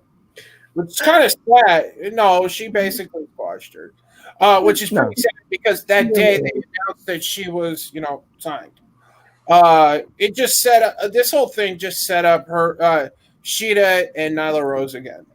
That's how I feel about it. JB3, I agree. Ryan, but here's why. Hold on. Except for Conte. I feel bad for her because she just got signed and the miraculous shit. She's great. I just don't want to see Nyla Rose and Sheeta again so soon. Later. Fair enough. But that's it. That's why. As far as the match goes, it's fine. Conte's great. Nyla Rose is good. It's a good match, but trash for the decisions. Ryan. Okay, one, I don't think it was a squash match, but to each his own. And to say the reason why we're getting Nyla and Sheeta again is because so far on the records, and one thing that commentary has brought up is that Nyla has been the technical number 1 contender for over a month or so before Thunder Rosa put out that challenge to All Out. So it's kind of like AEW, they're in a corner because they focus so much on wins and losses and records. It's like, we can't keep holding off Nyla and Sheeta again, or Nyla going for the title again, especially since Nyla had gotten Vicky Guerrero as her manager. So it's like they need to put a cap in this situation. But I thought, Tay Conti, yeah, she was, I think, well, not the workhorse, but she was the star of that match. You clearly see with Tay Conti, she's using everything that she's using everything in her arsenal to take down Nyla. Either being submission holds with arm bars, using the knee bar, using her kicks that she had implemented in the tag tournament. This match, even though you might have seen it as a squash, I think this was the way to get Tay Conti over because you see Nyla was taking much of the punishment in that match. The only time it ever changed to where Tay Conti was taking the heat was when Vicky Guerrero got herself involved, or when Nyla pretty much used her strength to reverse that arm bar that Tay Conti had into the Beast Bomb. I mean, as far as I'm concerned, Tay Conti was 80% aggressive on the offensive throughout the entire match before she lost. Villain. I have to agree with the PAYNEMAKER. I don't think this was a squash match. This is the second time these women faced off. Tay Conti beat the hell out of Nyla Rose in the tag team match they had in the tag team tournament. So this was just a continuation. And, Nyla Rose is just a big powerhouse. So, Takante showed off some skills. She put her in the arm bar, like a jujitsu style. But Nyla Rose was able to power her up. And then we had Vicky Guerrero Vicky Guerrero at ringside, and she interfered in a match, which I thought was great. Because at the pay-per-view, that's one thing where I was like, why do you come out the ring with a manager or a buddy and they don't do nothing, just stand there? It's like, back in the days in the 80s and 90s, if a manager came out to the ring, they were going to do a little cheating. Bobby Heenan always did something, grab a leg, throw some powder, Mr. Fuji throw powder. So you know what? And I don't think this is a squash match because Anna Jay, when her first match, when she got signed, she got squashed by Abaddon, So I don't think this was a squash match. I think it was a good match.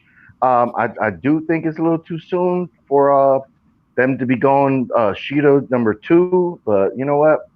They don't have that many women there, and they got to do something. So Shida came out looking very beautiful. She was repping the AEW shirt, and the match was fine for me. Okay. Evil Dose. The best part of the match was when Taya Conti came out and she was basically crying because she was so emotional because she was happy that she got a contract. That was really nice to see. She's someone who's come a long way from somebody who didn't even know what WWE was, who showed a lot of promise in NXT, and then they sort of just seemed to forget about her. I don't know why. I'm not really sure what the story is. She wanted to get her release, then it seems like she didn't want to get her release, but she was. So she landed on her feet. She's still working in the country, and that's good. That said, I think it was a very good match. I mean, I guess technically it probably wasn't a squash match, but sort of like Janela with Jericho in the earlier match, it just felt like it was just always one move from being over. Like I never felt that Nyla was in any jeopardy. I agree with Haven that if you're going to have a manager, they should get involved, and that should be expected. That's sort of part of the story.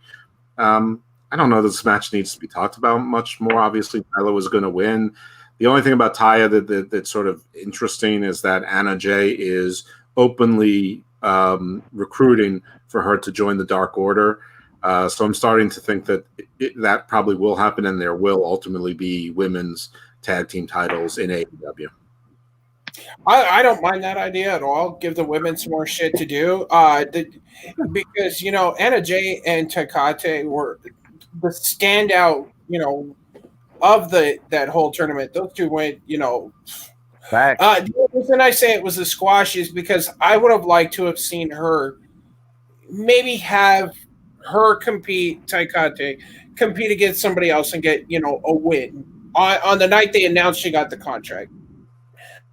That's what I'm disappointed about, is because we knew that she wasn't going to lose, or she was not going to beat Nyla Rose. We knew that because they were hyping her up about being number 2 contender. That's kind of where I'm coming from. Now, the last match in the card was the TNT Championship, the Exalted One, Brody Lee, took it on the Natural Dustin Rhodes. Whoa! Are we going to talk about something before that? We're saving it for later. We're saving it for later. Oh, okay. I got one more thing that I want to talk about before that, and then we're going to talk about what, in my opinion, the shockingest thing that happened on wrestling TV. Evil Dose. This match had your name written all over it. 2 big beefy men fighting. Big sweaty men, doing big sweaty things. I thought it was a by the numbers match. I think it was exactly what everyone expected. They were not going to let 2 Rhodes get murdered by the same guy. Dustin maybe got more offense than I expected him to get. I wasn't thrilled with I think it's John Silver who ran into the ring to cause the interference. I think the announcers were on the spot there with saying, like, the discretionary call or non-call there. That was okay, but I don't think that Brody Lee, Dustin should have gotten a fair amount of offense in, but it should have been sort of like how you guys felt Taya was. lot of offense from one person, but then Nyla wins. So I think Dustin should have gotten the offense, but Brody won without the shenanigans. But I didn't think there was anything special about the match. I think it just sort of was. It ended early. We all wondered why. I'm sure we'll talk about that later. Yep. I just like the fact that he hit the crossroads. I thought it was kind of funny as hell that Dustin hit the crossroads and Brody kicked out. Yeah, it's true. Villain, what'd you think? You know, I got to give Dustin credit, man. Like, that dude has been doing it for years. To be his age and to just go fast, man. Like, this dude is not no slow guy. And this match was better than I expected. You know, Brody Lee, this might be one of the better matches I've seen him, because hands down, like, we could talk about this after we go off the air, but like, this might be one of the top 10 Brody Lee matches I've ever seen, included anything he did in WWE. Like, this match was good. Dustin was there killing it. John Silver was the only one out there because I think he's been killing on BTE, and people recognize that shit. The people that produce BTE, all the chairmans and all the CEOs and CFOs for AEW, you know, they must say, like, hey, man, this guy was good. So he was out there holding the belt.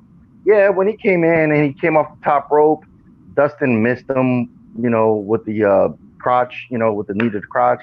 He missed him, so that was kind of like, eh. But, yeah, you know, Dustin was on fire. Good match. Brody Lee, at points, looked like he was bewildered a little bit, like, oh, shit, what I got to do to take this guy out? It was good storytelling. And, you know, at the end of the match was another storytelling point, because I always thought that Boom Boom himself, shit, I can't remember. What the hell is this guy's name now? Colt Cabana. I was gonna say Cody. Yeah, like, I always thought that he was gonna be a thorn in the side of Dark Order, play along with it, and then cost a match somewhere. But to see, like, Brody Lee, like, shove him in the face after the match when he came out to, like, congratulations, like, he mushed the shit out of Colt. And then Evil Uno was the only one that, like, took him outside the ring. So, you know, it was all right. You know, I thought the match was fine. I thought the match was better than fine. I thought it was a good match. So, you know, I got to see what happens with Colt, because now he's kind of on the outside. So I thought he was going to be, like, playing, like, spoiler for the Dark Order. But if Mr. Brody Lee's already pissed at him, then I don't know, maybe he's going to get a match in the future. But, yeah, I thought this was cool. Yeah, all righty. PAYNEMAKER.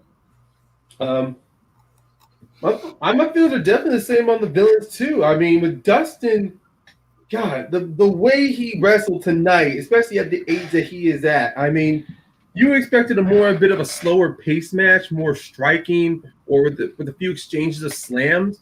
But the fact that Dustin still was able to go at such a speed, do suicide dives, Canadian destroyers, being able to still do that quick twisting power slam that he pulled every once in a while in WWE, but more fluent in this match, especially with a dude of Brody's size.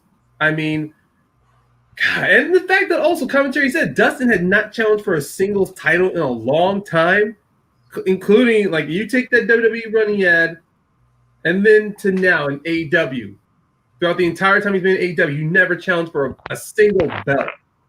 Then you know what, going in with the story for, you know, he's doing this for Cody, and in the match itself, storyline wise, this was definitely a very great main event. I mean, not one of the better matches, but emotional. But when it comes with the emotional story, just how much Dustin was able to get you involved, the way Brody plays his heel character so well, I thought this was a very good match. And yeah, I thought with Colt Cabana too. After All Out, Colt would have been starting to show signs that he was going to start breaking away from the Dark Order. But nope, you see here, he's coming out with the rest of the group, all happy and, like, excited that Brody had won. But guess what? Brody, being the the angry dad he is, did not forget what Colt did. And I don't know, maybe Colt will cause, like, maybe a fracture inside the Dark Order, to where Brody's going to break off with some of the other guys, and then it's going to be Evil Uno and Stu Grayson. But, that's for later. But this match in itself was very good. Everyone played their parts so well in this match. And the idea, and this also helps solidify Brody Lee as a TNT champion, because not all of his matches are going to be as stamina or as athletic as Cody's. But as long as you get it very emotionally involved, I can see Brody holding it on to the end of the year. JB3? Yeah. What all they said. But there's actually people out there right now complaining.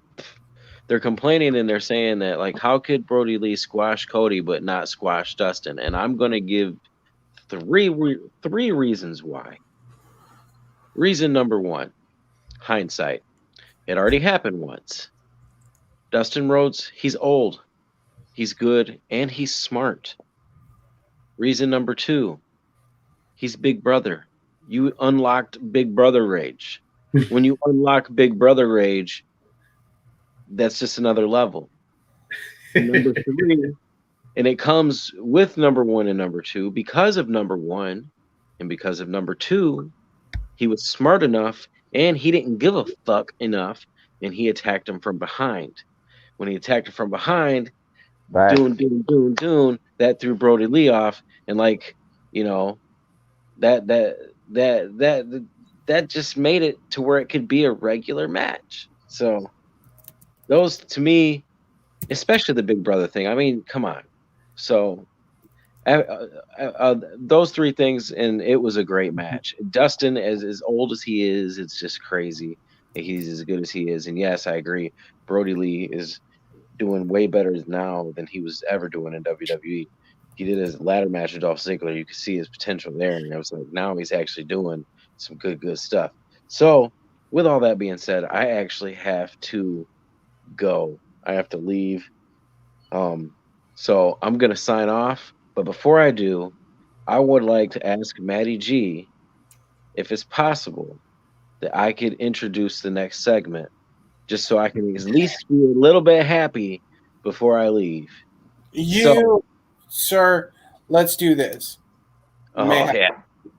So the best part of the whole, probably maybe even the whole pandemic year, the whole year, happened when Kip Sabian came in the ring for some reason to announce his best man.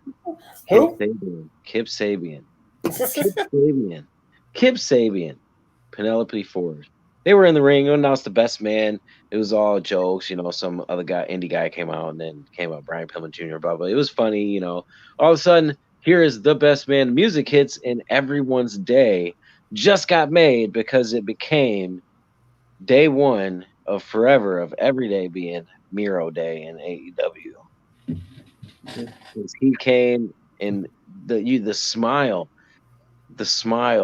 when it said Miro, it showed his back, and it was like Miro, and then all of a sudden they did the front, and then they close up, and then they showed his smile. Man, you could tell how happy he was, and everyone, he smiled because everyone erupted, even though tiny people that were there, 10%, they went nuts, and he was just so happy. He was just like, he smiled, and you could feel that. You could feel it, and you were happy. Everyone was happy. I want to hear someone say they weren't happy that they seen him in AEW. I think this might be that one of the happiest things the best things that could have happened. Well, because he is the best man. Right. So with that being all said, I love everyone. Ryan, Paynemaker, Villain, Evil, Matty G. I love y'all. I'm out. All the viewers. Peace out.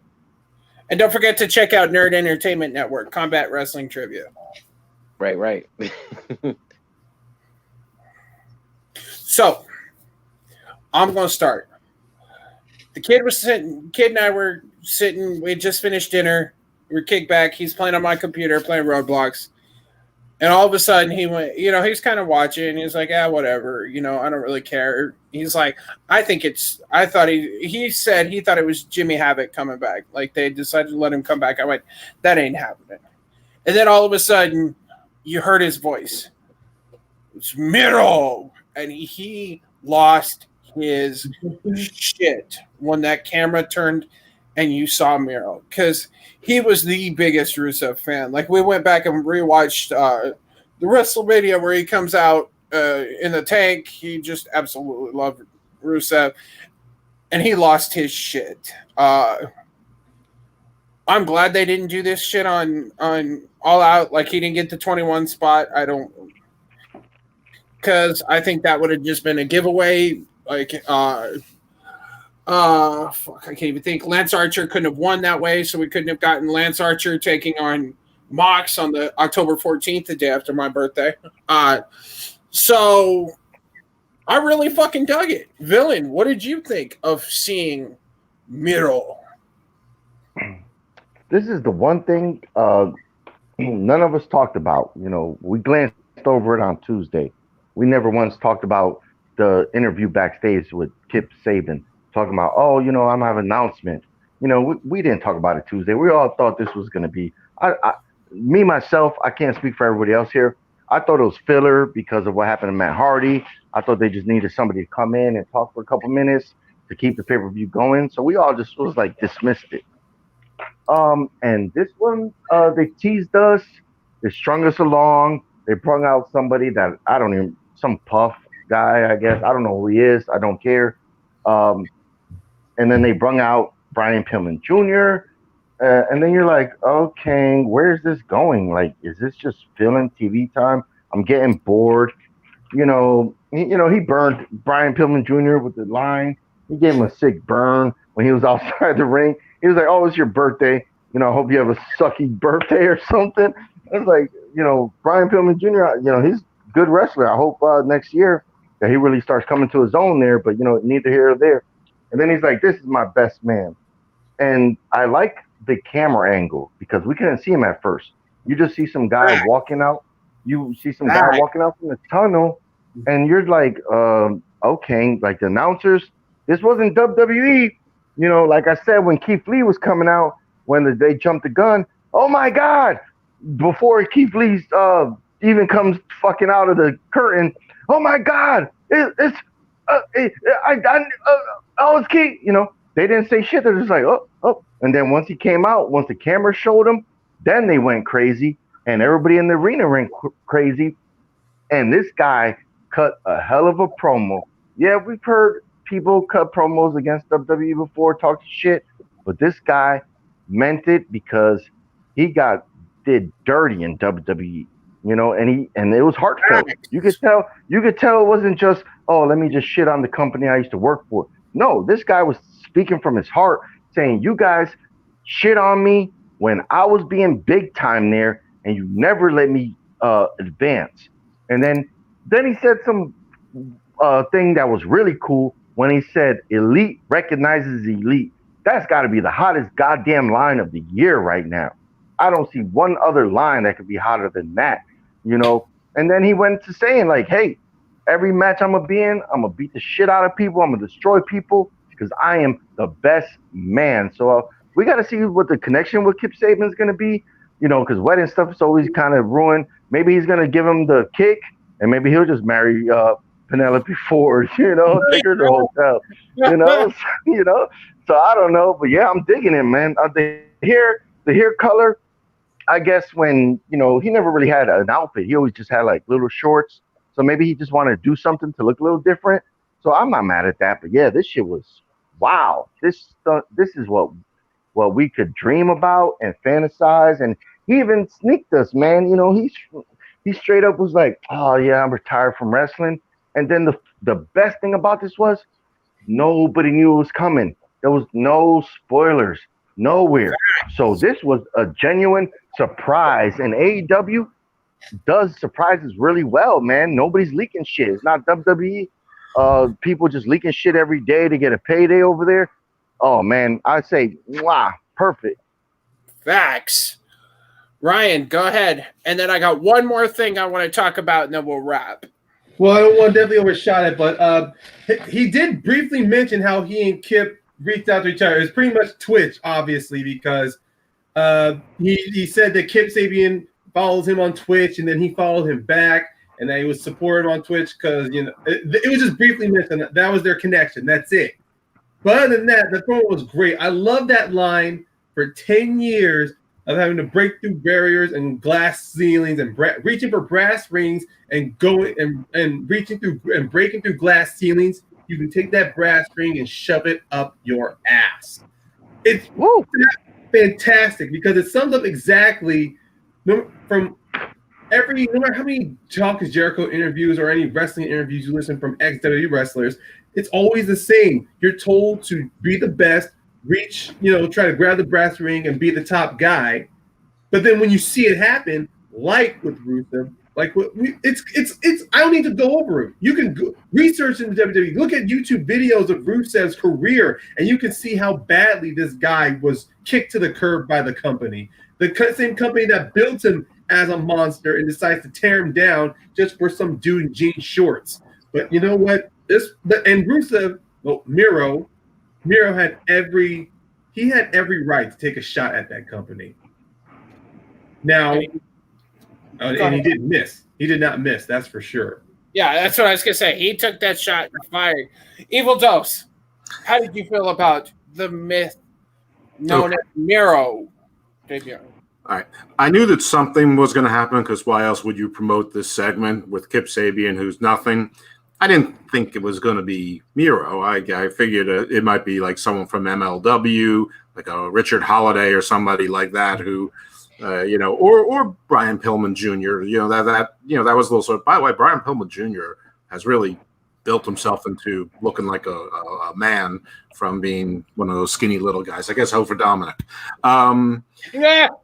But all right, so who was the one guy that I repeatedly said from WWE that I wanted to land in AEW? Miro, right? So conceptually, I'm down with this. I'm happy that he's there. I'm glad he's there. But I did not feel anything that you felt. First of all, sure, his promo said all the words and they all ring true. So what? Brody Lee already did this promo, and Matt Cardona already did the promo, and Matt Cardona already made fun of that promo by saying, yeah, who gives a fuck? Wait in line or wait in fucking line. So a week later, he does the same promo. I mean, this is what I wonder. Rusev has been begging for his release since last fall, so probably about a year. He's been released for over 90 days. This is what he came up with in that time. It's exactly nothing. And his look, he looks like the Blade bigger. It's the same look.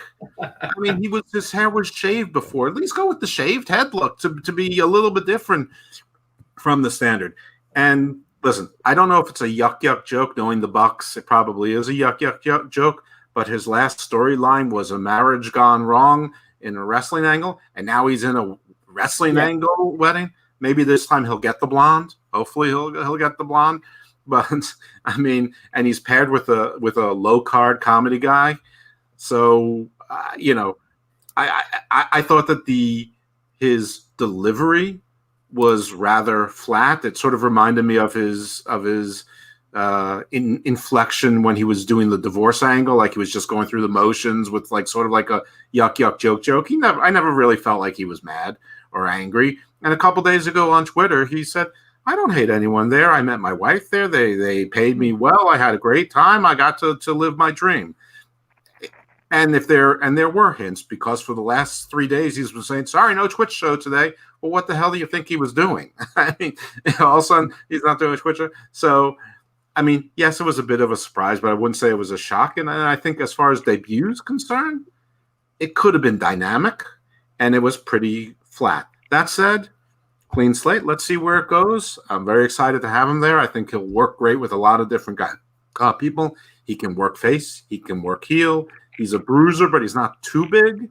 And I'm interested to see, how he can work that style there. And he can be someone that you could see working with a Cage or an Archer. But also, I think it'd be fun to see him watch him working with like a Ray Phoenix or a Kenny Omega in difference in style. So I'm excited about the prospects. But I have to be honest, this fell flat. And if it was anyone other than Rusev, I think it would have been shit on. If this was Brian Myers or Eric Young or Eric Rowan, everyone would be like, ugh. And you're probably right. I mean, I think it was the fact that we were all really looking forward to Rusev joining AEW.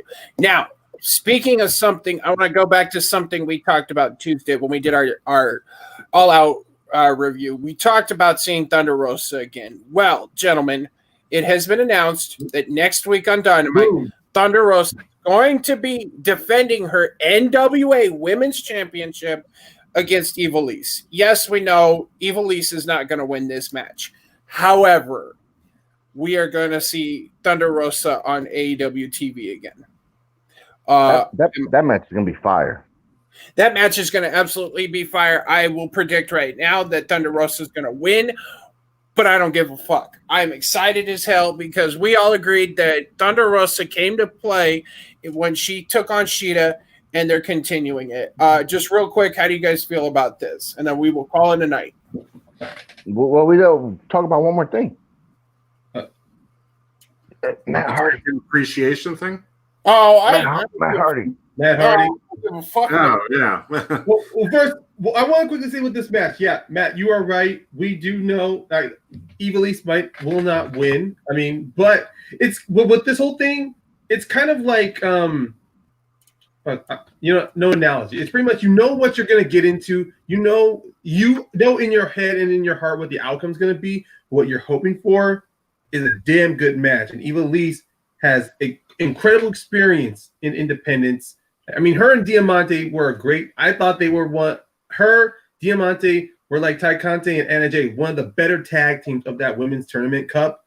And the fact that they were the right team to win is fantastic. So I know she and Thunder Rosa, they're going to give us, I think, a wrestling classic. Yep. Dos. I think it's a good match. I mean, I like Ivelisse. I like Thunder Rosa. I'm glad that it's more than just the two and done. But the Observer did report today that it's a per appearance deal and not part of a larger arrangement with NWA. So unfortunately, when it's a smart fan in the age of the internet, it's not that hard to find information. So that Thunder Rosa is going to retain her title, or if she doesn't, because Ivelisse is signing with NWA and maybe will work for both. But I don't think that's going to be the case. I mean, you will notice Ivelisse, they haven't had one of those graphics. Ivelisse is all elite, like they did with Ty Conte and Rusev. Yeah, and they didn't do it with Matt Sydal yet, and maybe they won't. So who knows? And she's had some issues in the past, so maybe she's on like a 90-day probation. Anyway, I think it's a good match. It's going to be a good part of the show. If you like watching matches, it's going to add something.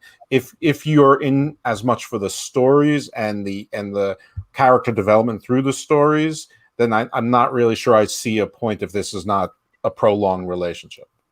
Okay. Villain. This match is going to be fire. Alrighty. All right, Villain. You want to talk about Matt Hardy's promo real quick? Matt Hardy came out, basically did a love letter to his family, the fans, and to tell everybody that he is going to go away for a little while, which that right there proves that we all knew that he got a concussion. They're not trying to come out and say it. His wife and his youngest child was in the audience. It was just really heartfelt. It was a straight babyface promo, if you could ever say that. I really enjoyed it. It really kind of hit all those heartstrings. Villain, you wanted to bring it up. What'd you think? To be honest, when I heard that he was going to make an announcement, the first thing I thought was he was going to retire. That was the thing. I was like, damn. This guy's going to have to retire out here. We're never going to see him again wrestling. He's done, because we've seen this before with a concussion. It brings us back to like the first one that we ever seen that really hit all of us was the Bret Hart concussion, where he had to just retire abruptly. So I thought, man, I was like, to be honest, that's the one thing I was worried about. I was like, man, this is going to bum this show out, man. He's going to come out here and have to say, hey, man, I give it up with only being there for a couple months, and he didn't retire. So, he cut a promo that was really flattering for AEW, man, for Matt Hardy to think about Matt Hardy right now. He came up with his brother. His brother's still wrestling, but his brother had a lot of time off, in certain places, And then he came up with Edge and Christian, and those two guys have retired a long time ago. Yeah, Edge came back for a little bit, but now he's gone again. And Matt Hardy's been doing this 24/7 for over 20 years. I really praise Matt Hardy, man. Like, this guy has been what you expect to be a model wrestler, for that long of a career, to always be thinking about, putting other people over. So yeah, man. And then he laid it down that, when he comes back, he's going to try to get some gold around his waist, man. So you know what? I got to give Matt Hardy credit. A lot of people, they call Jericho the GOAT, yeah, because he has more title reigns and more stuff to him. But Matt Hardy, man, he's killed it for years, man. And it sucks that he's never been a world champion in WWE.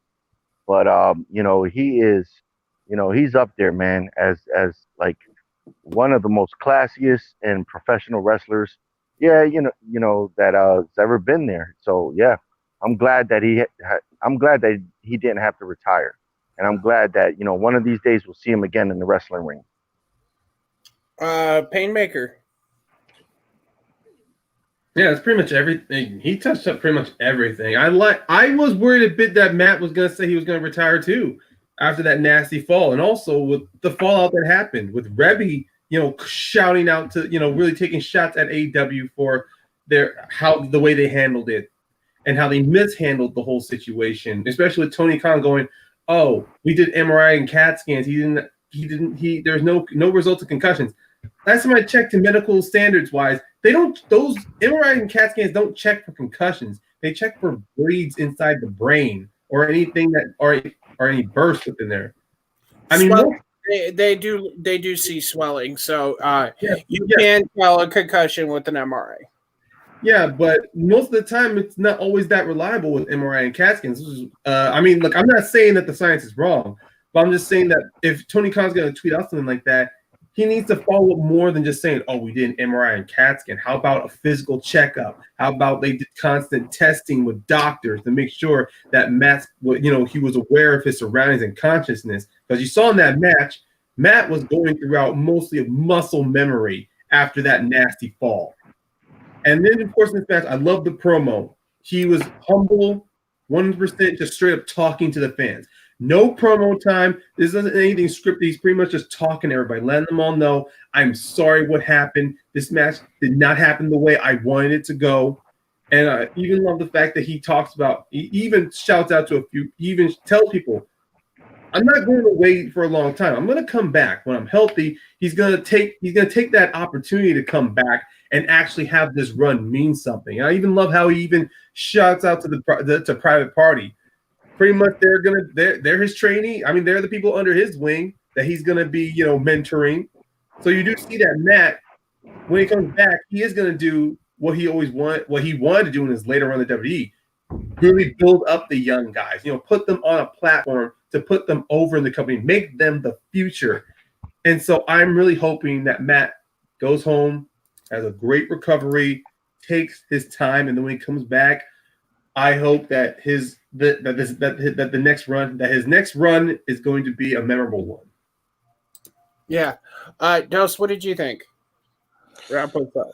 And the theme of the night, I thought that this was just an unnecessary, rather boring, very long, drawn-out promo by a guy whose bell has gotten rung. The whole purpose of it was to tell the world that the Hardy family is okay with AEW. That was it. Rebby was there. They put her on camera for that person. You could see her shaking her head. She didn't look so pleased. We know the real reason she's there. And it's not because she's okay with it. It's because Matt has seen triple vision and he couldn't drive himself. That's why she was there. What Matt say, damn, man. Matt said, "I'm going to make a full recovery." And I had a mirror to test. He didn't say what he had tested for. He didn't say what he's going to make a full recovery from. He said nothing about it on purpose. And then he apologized, but he just gave a standard babyface promo in slow motion like I'm doing right now. He could have done that from home on Zoom. He should have blah, blah, blah. And this is mostly because he made a decision that he wanted to be an active wrestler and didn't re-sign with WWE, re-sign with AW. So of course he's going to say he's in the other ring. Otherwise, everything he did was idiotic, even though he had a chair crack his head open 5 weeks ago, and then he cracked the back of his head 3 days ago. So this is great for a 45-year-old who already could barely move and probably has had 17 prior concussions. So anyway, fine, I get it. Pieces broken out in Northeast Florida, wonderful. But I didn't think this was anything. It wasn't entertaining, that's for sure. Yep. Just real quick, after doing a little bit of research, a baseline test for a concussion protocol takes 20 minutes, not 4. Just wanted to throw that out there. So, all right, PAYNEMAKER, where can people find you on the interweb? Everyone can just find me here again on Suplex City Chats, talking with this lovely, bubbly bunch here, as we are going to hopefully break down some more exciting stuff in wrestling. People can check me out on TMG Trivia, running and hosting Franchise Wars. We're almost at we're in the last legs of our Star Wars S tournament as we move on to a new format soon. And people can follow me on Twitter, Caramel Payne. Alrighty. Villain, what the hell? Everybody, Thursday nights, all the fans watching, I know we can't get to everything because we're covering 4 shows, 9 hours long. So please, if you want us to talk about something, just, contribute in the chat room, be a part of the community. Matty G will bring your question up and we'll talk about that, man. Because, we can't talk about everything. We wish we could, but then we'll be here forever. So I just want to thank everybody watching us. Here, Suplex City every Thursday night. That's where you're going to find me, brother. How about Jack of all trivia? He ain't going to find you there? Man, they already know I've been there 3 years strong. We got all the divisions. I'm not, I don't want to take too much time. I'm not going to be conceited. I'm not going to talk about myself all the time. I'm here representing Suplex City. Make sure this is the best wrestling show on the planet. Well, goddammit, I will. You can find him at Jack of all trivia on YouTube and Facebook. God damn it. I will. Evil Dose, where can the good people find you? Jeez, I feel like I just told them this, but yeah, Thursday night, Suplex City Chats on YouTube. Please check us out. I have a podcast with my partner Shaheen, Garden of Doom. You can find that on Apple Podcasts, Spreaker, Spotify, iHeartRadio, probably other places too. It's free. Interesting podcast. This week also on the Inhuman Experience. On the Solid Monster Sounds Off Facebook page. That's a wrestling group, so you should be interested in that.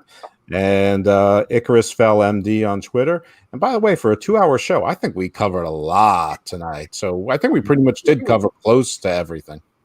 I do too. I absolutely want to shout everybody out here. Yeah, you can find us.